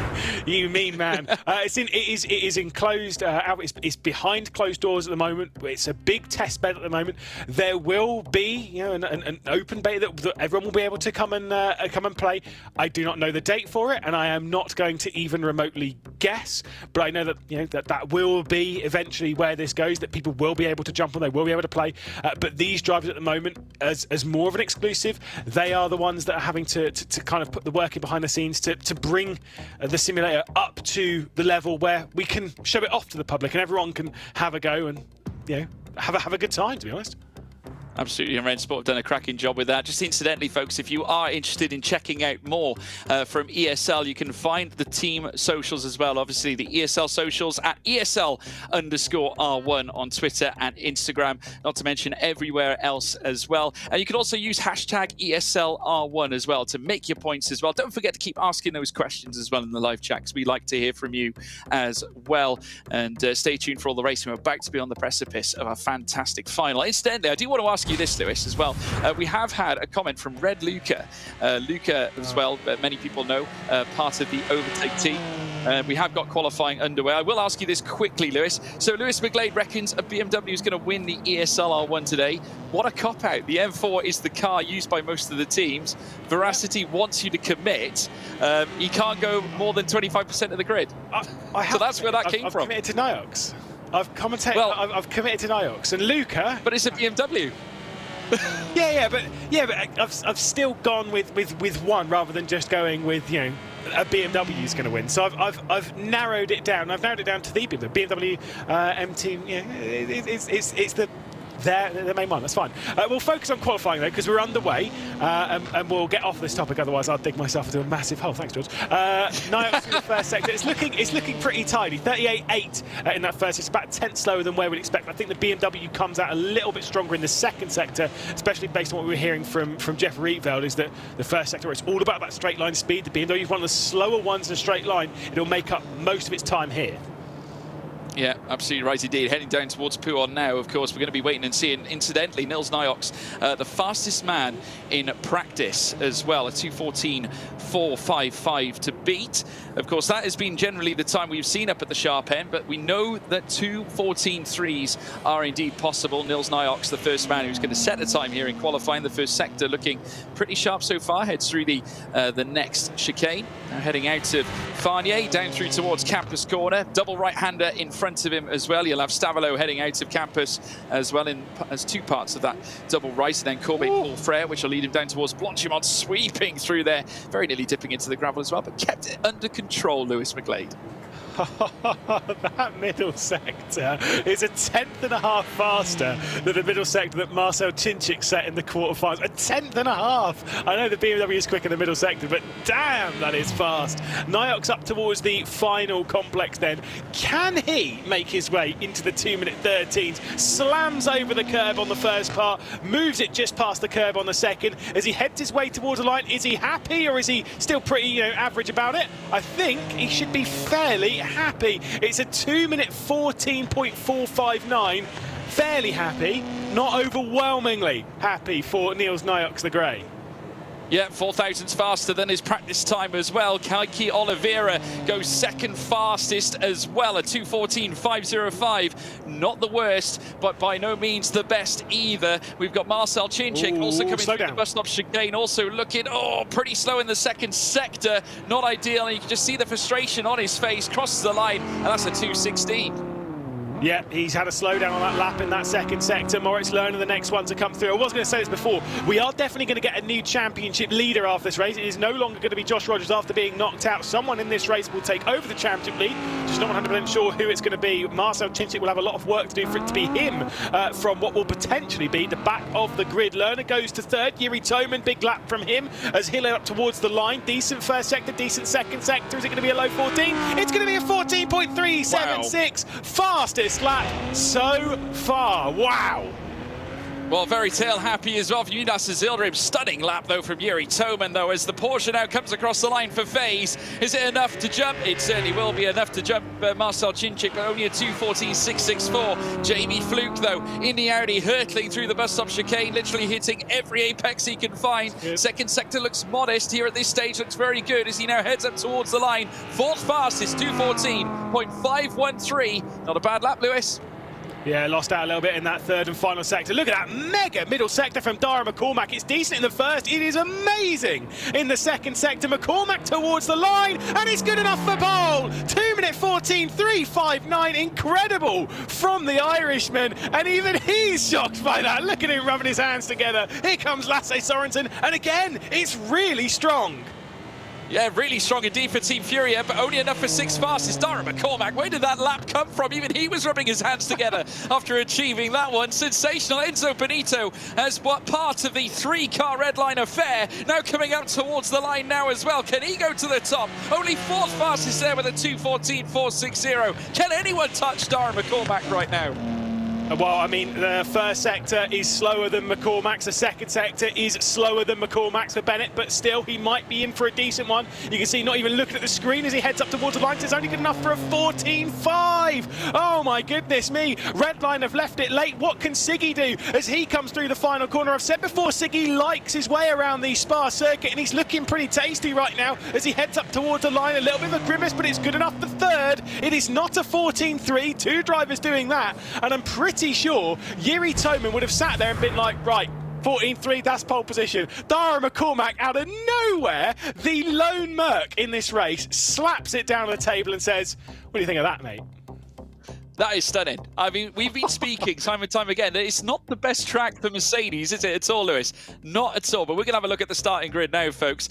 So make sure you got your eyeballs fixed to the screen. And, of course, supported here by our friends at VRS, of course, powering the starting grid. Let's start from back to front, shall we? Marcel Chinchik, unheard of, starts at the back of the field here in this final alongside Ulas Ozyildirim, the hero for FaZe on the back row. Luke Bennett then in front of those, not the greatest lap of all time, as we have Moritz Lerner as well alongside him as well. Lassen Sorensen there in front of those as well as part of the two-part Furia team. Alongside him will be Jamie Fluke as well. They make the fourth row of the grid. Kaiki Oliveira alongside Enzo Benito for Team Redline. Nils Nyok, second row of the grid for BS Competition BMW. Alongside him, Team Redline's Kevin Siggy, the best performing Team Redline car in this qualifying session. Yuri Toman on the front row once again, a position that he finds also familiar. But Dara McCormack, a new face to pole position after that stunning 2:14.359 lap, sends the Williams Mercedes to the front row of the grid and on pole position. Lewis, you could roll that lap time and time again. You can roll that finish time and time again. No one would have predicted, given the Mercedes pace that we've seen lately, certainly here at Spa, we did not factor in McCormack to take pole here today. No, I mean, like I say, McCormack is one of the best drivers in sim racing. He's one of the fastest drivers in sim racing. We've seen that before. I was watching him do a race on Saturday night where he spent most of his time. They were leading, by the way. It was a 6-hour race. He was leading, but he was looking down here. He was like, and you're like, what is he doing? He's looking at the chat, the Twitch chat that he's got. He's just looking at Twitch chat constantly. He's streaming. How relaxed are you? Doing a lap around a circuit, or laps and laps and laps in a race, and he's so relaxed. And bearing in mind, it was no half-bit grid. You still had people like Alex Smoliar and stuff like that on the grid, and he's still just that relaxed. I mean, again, when you put laps like that onto the board, it just shows how impressive he is. And hey, maybe the BOP's pretty handy. See what we can do in the race, though. Race and qualifying, two very, very different things. But when you see Williams doing so well in the Mercedes car itself, Lewis, if you're the Mercedes AMG team, who unfortunately lost the likes of Marco Pajic in our previous round, of course, he was a sole representative in the semi-final, are you kicking yourself a little bit as to how we can't get the same performance out of our Merc? Yeah, I mean, to be fair, there are other teams that can be like that. Porsche Commander as well, and yet there is a Porsche in this, of course, in the hands of FaZe Clan, who Lassell Zildrim made his way through, but no Porsche Commander in this. And it's same year when they had three of the heroic cars making their progress through into the semis, and yet Porsche Commander were kind of struggling a little bit more comparatively. That's sometimes how it goes when you've got such a stacked grid like this. That is just sometimes how it goes. You just have to sit at it, look at the positives, and think, hey, look, the car we're in is clearly fast enough. We need to work out what they're doing that's making the most of it. Absolutely. Well, Dara certainly found that little bit of something, that's for sure. But we're going to be very shortly heading down to the race start, folks. So let us know in the live chat who you think is going to win this final here at Spa-Francorchamps. We want to hear from you. Don't forget the socials as well, folks, at ESL_R1, as we said before. Make sure you check those out. Not to mention hashtag ESL R1. Get involved. Over to you, Lewis.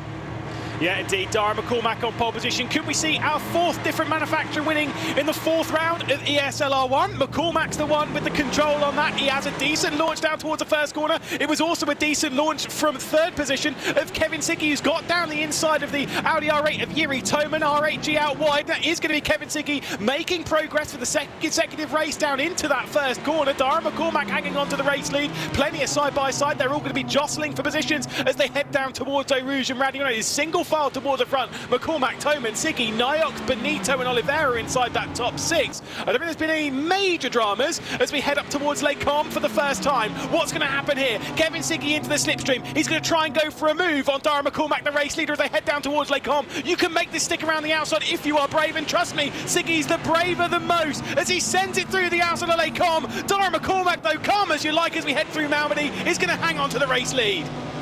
Blissful start there from Dara McCormack, exactly what he needed, a little shake of the wheel to try and maintain the grip as they now enter Rivage, but you can see now Kevin Siggy, ever relentless is the Slovenian as he now works his way through this next sector, now deep dive in towards Jackie Ink's corner. McCormack holding his own, Benito now in fourth, chasing Yuri Toman, who lost that front row spot at the helm of Kevin Siggy, who got the launch of his life, heading out of La Source, heading through towards Eau Rouge and Radion, but no one can usurp Dara McCormack. Could this be a huge result here for Williams? But we've still got plenty of laps to go. Side by side between Bennett and Lerner in the background. Bennett down the inside, coming through Fania. He's got the outside for the second part, though, so he's going to have to wrestle this one through. Bennett's trying to make it stick. He's trying to get himself involved. This is not where the round 3 winner was expecting himself to be in this. It's not where Mouse expected themselves to be, battling it over the final position in the final. You're absolutely right, though. An absolutely sterling start to the race for Dara McCormack. And considering that BMW, the straight line speed issues they've got, Yuri Toman will want to get through straight away. Look at that, though. In the background, Lasse Sorensen and Jamie Fluke up towards Blanchimont, George. Yeah, rounding now the Blanchimont corner side by side. They remain. Jamie Fluke there with the inside line heading in towards bus stop. But can Sorensen continue his rampant rise? He's got Marcel Chinchik on his inside as well, who looks to take him. Super move from Marcel Chinchik. Opportunistic to say the least. And they remain side by side, heading down towards La Source now. Jamie Fluke still in 7th. Chinchik giving chase as they make their way into turn 1. Can Chinchik secure it off Sorensen? They rip the paint off each other's cars as they exit out of turn 1 here on lap 2. Still side by side now, but Chinchik with enough of a rise, heading out of turn 1, the overspeed prevailing as they head up through Eau Rouge and Radion. It's Chinchik up into 8th place. Yeah, a couple of separations happening here. Oliveira and Niox dropping off of the top 4 at the moment. Niox trying to make his way back through on Oliveira, feeling like he's got the pace in his BMW M Team BS competition. Oliveira with the inside lining into Lake Calm, but it's the straight line speed advantage from Niox, the German, making his way through and up into 6th position. Look at that, though. That's Ozilderim, who's gone straight on at Lake Calm. And that's going to be a massive send, and he is going to be dropping right the way down the order.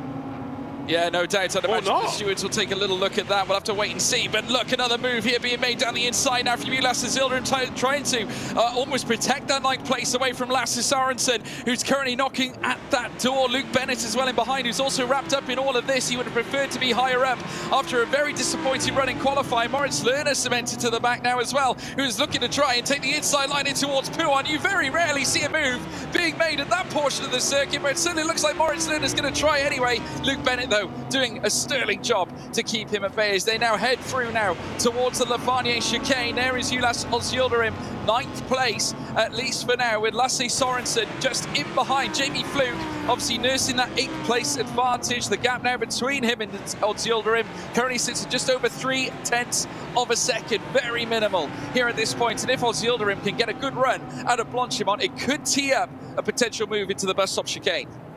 Yeah, I mean, again, what an incredible final we've got going on here. There's just constant racing over this first couple of laps. It's been electric. Again, it's just a 5% switch on the slipstream, and yet suddenly everyone's at each other's throats at the moment through this race. Lasse Sorensen, who's questionably in 9th position at the moment. He clearly went straight over at Lake Com and then rejoined it and hangs on to the position, but whether he's rejoined in the same position he went off again, race control will look at that ad nauseum as Jamie Fluke will hang on to 8th position for now. McCormack across the line, 2 laps leading in this final. He's been into the final for 3 consecutive races now, but the previous 2 he's finished 12th and 11th, looking to try and change his fortunes now, and seemingly has the pace to do so. Does Yuri Toman have the pace to do anything about the driver ahead of him, Kevin Siggy? Well, we'll have to wait and see. He's got a lovely run heading out of Eau Rouge and very shortly through Radion. Kemmel Straight might be kind to him as they now head up towards that Laycom section. You can just see him there getting closer and closer to the back of Kevin Siggy, who's got to think about Dara McCormack as well. There you can see him just looking in the mirrors there of the Williams, trying to defend the inside away from Yuri Toman, who opts not to make the move. Again, that little bit of patience coming out of Yuri Toman here. A very mature drive here from the RHG as they head out of Malmedy. Not going to make the move into Rivage. He's waiting for the opportune moment to strike, I get the vibes, Lewis. Very, very mature drive from Toman. What do you think the average heart rate is in this group right now? They're all joking in that Team Redline video that Kevin Siggy, his heart rate barely goes up, and same with Revo. The heart rates don't really go up, but I mean, realistically, this group, you've got to be averaging, surely, 130, 141, maybe even higher, maybe even closer to like the 170s. And you think that's full on like cardiovascular exercise. That is full on. You're really going for it. But that is all coming not from what you're doing behind the wheel. That's all coming from what you're doing in your mind. How much focus you're applying on this. It is a completely different level when you are at this point. When you are focused on the race, their heart rates will be through the roof. That's what makes it exciting. It certainly does, and whatever you've done in the quarterfinal, whatever you did in the semi-final, the final is the great equalizer. You might as well forget what happened in the semi-final, forget what happened in the quarterfinal, forget your wins, forget your podiums, forget your pole positions. It's all about this race. Who is going to take a final win? Could we be crowning a brand new finalist victor here? Dara McCormack could etch his name to that long list of superb drivers. Will Kevin Siggy put his name to that list as well? Will Yuri Toman join it finally? Of course, he's been in the frame for it on a number of occasions and is certainly going to add what could be yet another podium to that long list as well. Lap 4 of 7, Dara McCormack still with the advantage. Kevin Siggy knocking at that door. Now, the big question is how long before they start grinding and grinding to the front end of the field. Kevin Siggy's obviously going to have P1 on his mind, wants to take a win here in a final, but just look at Yuri Toman. He looks so quick, Lewis. Yeah, he's going to go for a move here, surely is Toman. He can't wait behind Siggy for too much longer. He's got to the outside going into Laycom. Siggy's looking backwards rather than forwards because Toman's on the attack. He's trying to get around the outside into Laycom and does not do so. McCormack's going to hang on for the Mercedes Williams Esports team. Then Siggy, then Toman, then Benito. 1.3 seconds back from that is Niels Niox. Again, there's not much to separate these. And to go back to your point, we will almost definitely have a new winner here because the only winner on the grid in an ESL R1 round is Bennett, who's in 11th. Here's Jamie Fluke trying to get past Lasse Sorensen, and guess who's behind him? It is Luke Bennett in that 11th position. Yeah, Luke Bennett in 11th, certainly not ideal for him, but look at this from Jamie Fluke, already having a little nose down the inside. I suppose to protect his position, a little contact there between him and Luke Bennett. Just look at the switchback though from Luke Bennett. Look at that speed in that BMW against the Audi R8 as they now will their way to this next stride. There you can see them nose to tail, the ART car trying to keep the red line at bay. Luke Bennett, of course, the winner of the final at the Nürburgring, not to mention a winner in our previous semi-final here tonight as well, relentlessly trying to march his way through the field. At the end of the day, folks, every position matters. It could be the difference between winning, getting into the major, not to mention getting the big results at the end of the season. Money on the line, they all want a piece of that grand prize, and you've got to get the big points in order to secure it.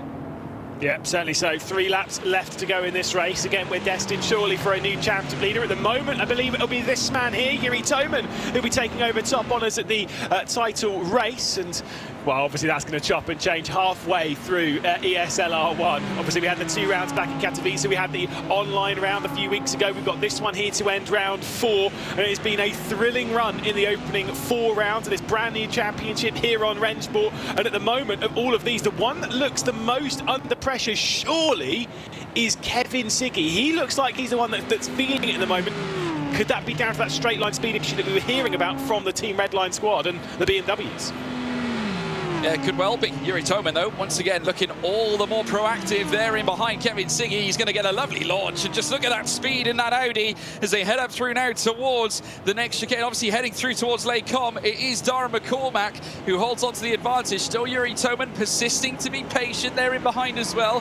I mean, that could have There could be several reasons in behind that as well, Lewis, because bear in mind they might want to save the tyres, maybe conserve it to the last lap of the race. Maybe that is when Yuri Toman goes full squeeze. Maybe wait until maybe a couple of laps before, give himself a chance not just to take P2, but also P1 and the win here in this final. I wish you could see Yuri Toman's wheel, by the way. Not because it's, you know, it's cool to see the wheel. It's generally because it's how close he sits to the wheel. He is right next to the wheel. Is Yuri Toman? But that is, yeah, that is what it is. As he continues on in third position, I think you're absolutely right. If we compare it back to ESL R1 Round 1, where we were racing at Spa, Yuri Toman was obviously finished in second position in that race. He was attacking for the race lead, but it was about that late race charge that Toman had that was getting him involved with the mix-up, was getting him firing on, and it was because he was looking after his tyres. I think you might be absolutely right. He's leaving this one a little bit late to go on the attack. 3 different marks inside the top 3. Yeah, very patient, almost like a boxer. Wear your opponent out, wear their tyres out, then go full attack towards the end. There you can see Kevin Siggy in the bottom left of your screen, and looking to try and fend off the approaches of Yuri Toman, but not only that, potentially be on the cusp of winning his very first final. And if it carries on the way it's going as well, we will be crowning a new final winner, that is for sure. Contact there and a little adjustment there from Kevin Siggy, as Yuri Toman might have caught him by surprise as they make their way down through. Now, is that a team tactic to bring Benito into the fight? Look at this now, Yuri Toman inside line in towards turn 1. It's now kicking off here at Spa-Francorchamps as now the RAG Audi LMS R8 powers through into second place. Yuri Toman now at the, well, certainly at the height of his might here in P2, but look at Kevin Siggy coming back fighting as they go over the crest here at Eau Rouge and Radion.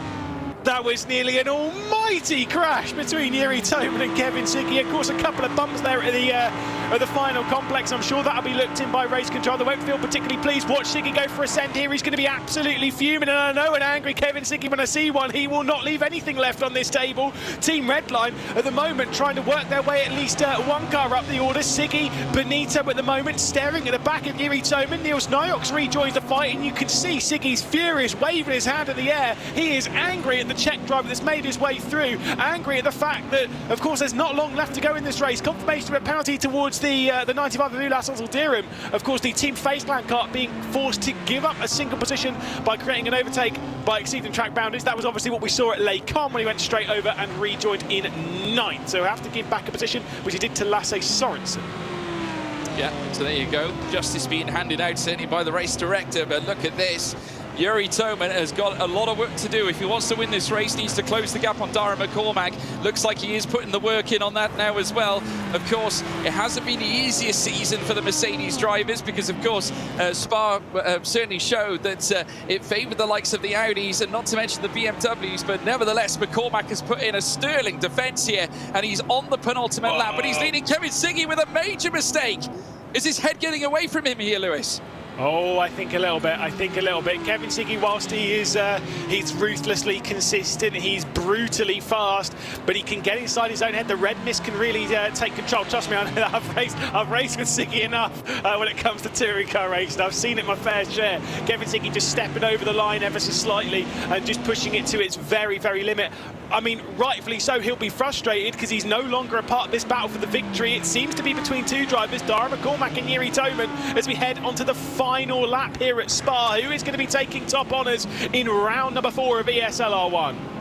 Yeah, absolutely right indeed. We're on the final lap of the race, folks. 7 out of 7. It is the final round, well, the final lap here in this round 4 at Spa-Francorchamps. Can Dara McCormack write his name in the history books? Could he take the victory here in the final, here in round 4? We've yet to see a Merc do it, that's for sure. Just look at Kevin Siggy, though, as he makes his way up towards the Les Combes section. You just see the two, well, certainly the red line car getting closer behind him as well. That's his teammate Enzo Benito. Lasse Sorensen receiving a force speed limit, 5 seconds, 60 kilometers per hour in zone due to forcing another driver off the track. So Lasse Sorensen getting reprimanded by the race director as well. That was hard to read. Yes, slow down, a 5 second slow down. Yes, so he'll have to do that one immediately. He has actually done it already. He's dropped down to 12th position and last on the road is Lasse Sorensen. So a big shame. Do you think Yuri Toman is going to go for anything, or do you think he's going to settle for second? I mean, I know I'm almost sure that he's going to settle for second here. Well, he's getting closer. He's managed to really reel in that time gap. I think he is still working hard. He might have a chance heading out of Blanchimont. Obviously, he'll want to try and open up the door. They've still got Sector 2 to deal with. They're right in the midst of it right now as they make their way through the section of Les Farms. And the Irishman, Dara McCormack, it seems to me Yuri Toman is reeling him in moment by moment. Do not go away, folks. This could all end at the bus stop chicane as they now head out of campus. They have got Corbet Paul Frere coming up next, and Dara McCormack in the Williams. Could he make history, or could Yuri Toman finally, after knocking on the door on so many occasions, he be in line to take his first final? Over to you, Lewis. Where do you think it's going? Yeah. I think we're leaning towards McCormack right now. He certainly has the advantage heading through Blanchimont. Yuri Toman's not quite close enough. The straight line speed from the Audi R8 is just not there to close back up to Dara McCormack. As we head through the final chicane, through the bus stop, we've had 4 different teams, 4 different marks, 4 different drivers as ESL R1 Round 4 comes to a close, and it's Dara McCormack taking victory on the return to Spa. The Irishman did it in qualifying with a record-breaking lap, and he's committed throughout the race, 7 of the best as he takes top honours here in ESL R1. That will feel unbelievable. Dara McCormack for Williams. You can't write it. One of the best drivers in sim racing, showing exactly what he's all about. Amazing. Absolutely amazing. What a lap. And it all came down to that qualifying. He just was perfect in the race.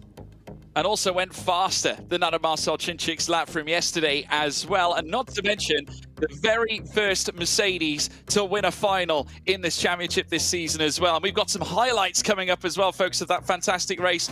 Lewis, where was it won? Where was it lost?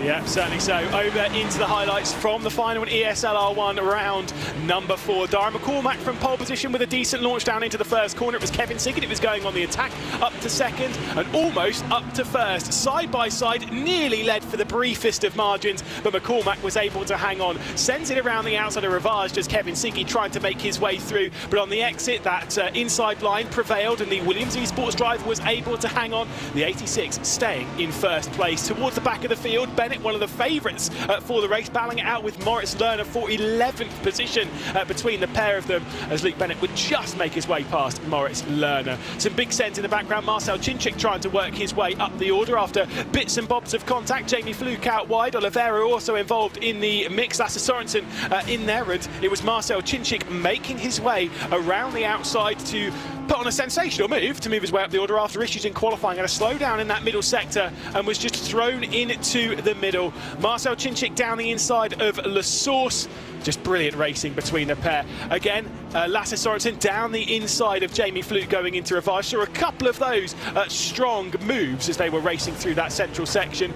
Looking backwards, it was Yuri Toman slightly into the rear of Kevin Siggy. Bit of an odd bit of contact there. It might have even been Siggy with McCormack, an ever so slight margin. It would allow the door to be opened for the Czech driver to make his way through into second position, down the inside of Kevin Siggy, and moving up into that second place, where he would try and fight his way back up to Dara McCormack, the race leader. Big mistake from Kevin Siggy, out a little bit too wide going through Stavolo, cost him a little bit of time and was unable to catch this driver here, Dara McCormack, who would take a victory. Yuri Toman behind.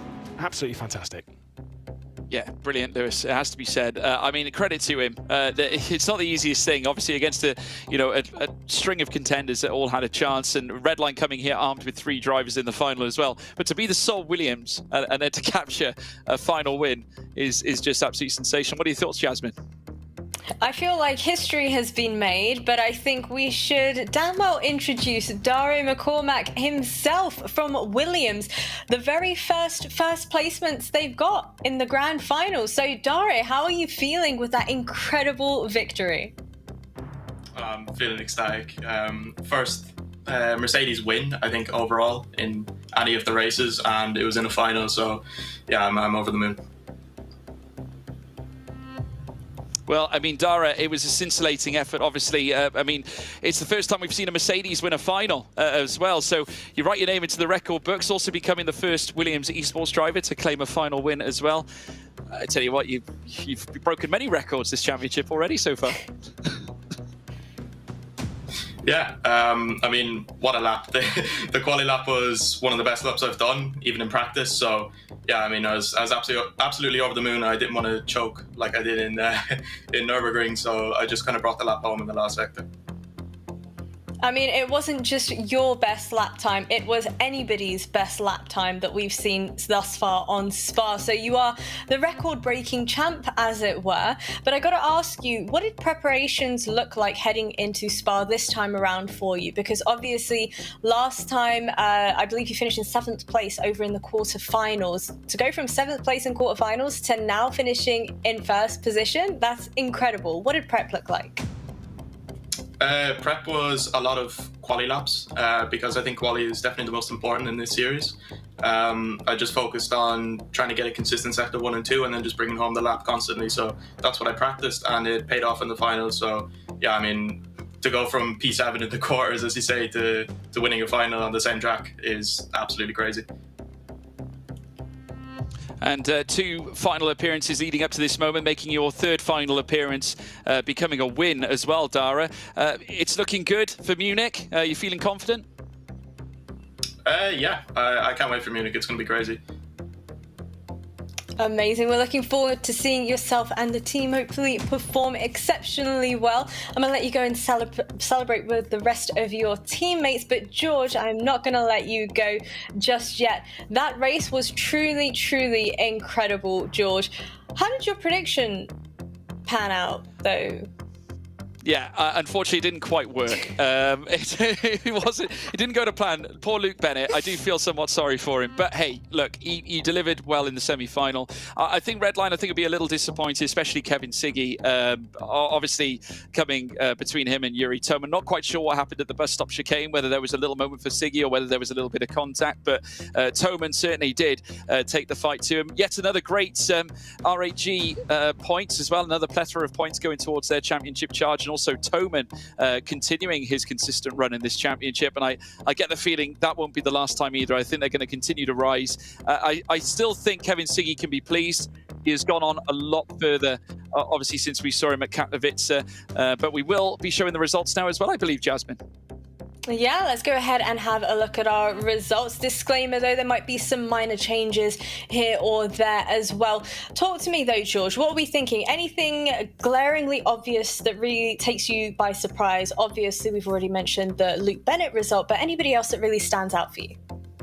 Well, I think already, if we look at Luke Bennett, obviously being down 11th, as you allude to, Moritz Lerner, of course, I kind of figured would be a little higher up. I got to give credit, I think, to Ulas Özildirim to still finish where he did. Obviously, he did sustain that penalty mid-race, but I think FaZe can be pleased. I think getting a driver into the final is a big deal for them. They haven't done it up until now, and I think certainly with this being the first time, there's a big lot of points going towards Ulas's championship charge.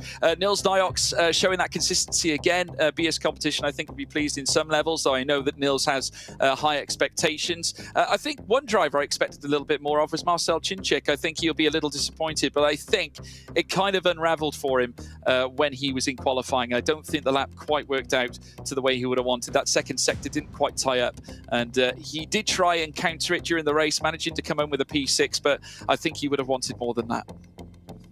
And how about for the side of FaZe, as you mentioned earlier? Ulas gave us an incredible performance to even make it through to the finals in the very first place. Do you think it's only up from here for himself and the rest of the team? Well, I think it's what is shown is that he can do it. And I think as well as FaZe, FaZe are new to this world of sim racing. They're certainly not new to esports. They've dominated that scene and been part of that scene for such a long time. One of the most popular teams in the world, certainly. And having the likes of Crimsix coming across as well and taking part of it. They've had success with the likes of Tim Jarshall as well, who has taken a victory for the team. Their very first win in sim racing as well. But of course, credit to Ulas. I think obviously getting into the final, as I said, I think it's a huge boost, and hopefully they can go on from here and push for higher rewards. I think definitely the next mission for them is to take a final win. Well, I was keeping an eye out on the chat throughout the broadcast as well, and we actually got another question come in, and I think this was a pretty good question, actually.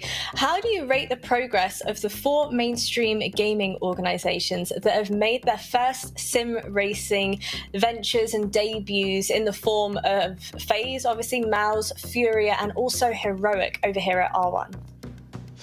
Yeah, I think it's really encouraging, and I like, as soon as I saw the reveal that Mouse brought together, signing the likes of Max Benecke and also getting the likes of Moritz Lerner, just 2 talented drivers, and their whole squad, the likes of Yuri Kazdorp as well, they went into it knowing full well what they wanted, and that was big results. And if you sign someone like Maximilian Benecke, obviously going on to get his getting the first final win as well, it could only be him, really. It was just a statement of intent from Mouse. Also to FaZe, I think bringing the likes of Crimsix, and I think also the fact that Crimsix wanted to be part of the sim racing world, I think speaks volumes about how far this industry has come. And I think certainly FaZe are looking to grab it by both horns and look to improve as well. You could say the same for Heroic. They have just improved time on time, getting cars into the semi-finals, also threatening for finals as well. And Team Furia as well. I mean, the Brazilian outfit coming here and bringing 2 cars to the final as well. So I think there's definitely signs of improvement, more to come, no doubt, and a very exciting time to be in the sim racing industry, and certainly an exciting time to be at ESL and also Ren Sports as well. I'm super excited to see how the rest of our 4 rounds are going to end up panning out in the coming weeks as well. As we've established, it is wide open for the taking. It is all to play for as well. One heck of a prize pool on the line as well. But while we're kind of getting things prepped and ready for the folks that want to get the final standings and final results as well, you'll be able to find those over at the ESL_R1 Twitter page. You can type in !socials in the chat to get a link to that as well. But George, from my perspective, it has been a pleasure once again. Have you got any final words of wisdom that you want to give us before we part ways? Oh, do I have a lot of wisdom? I don't know. But all I can say is thank you everyone for watching. And I got to say, round 4 did not disappoint. And Jasmine, it was a pleasure being alongside you as well. Likewise, I was half expecting you to start flaming Lewis, but don't worry about it. I'll do it on your behalf. I would never. I'm kidding. I would never do that. Well, a huge thank you to everybody that has been joining us throughout the broadcast today in the chat, our wonderful production crew, and of course VRS, without whom this would not be possible. To find out a little bit more about the VRS products, go ahead and type !VRS in the chat. We'll see all of you folks next time.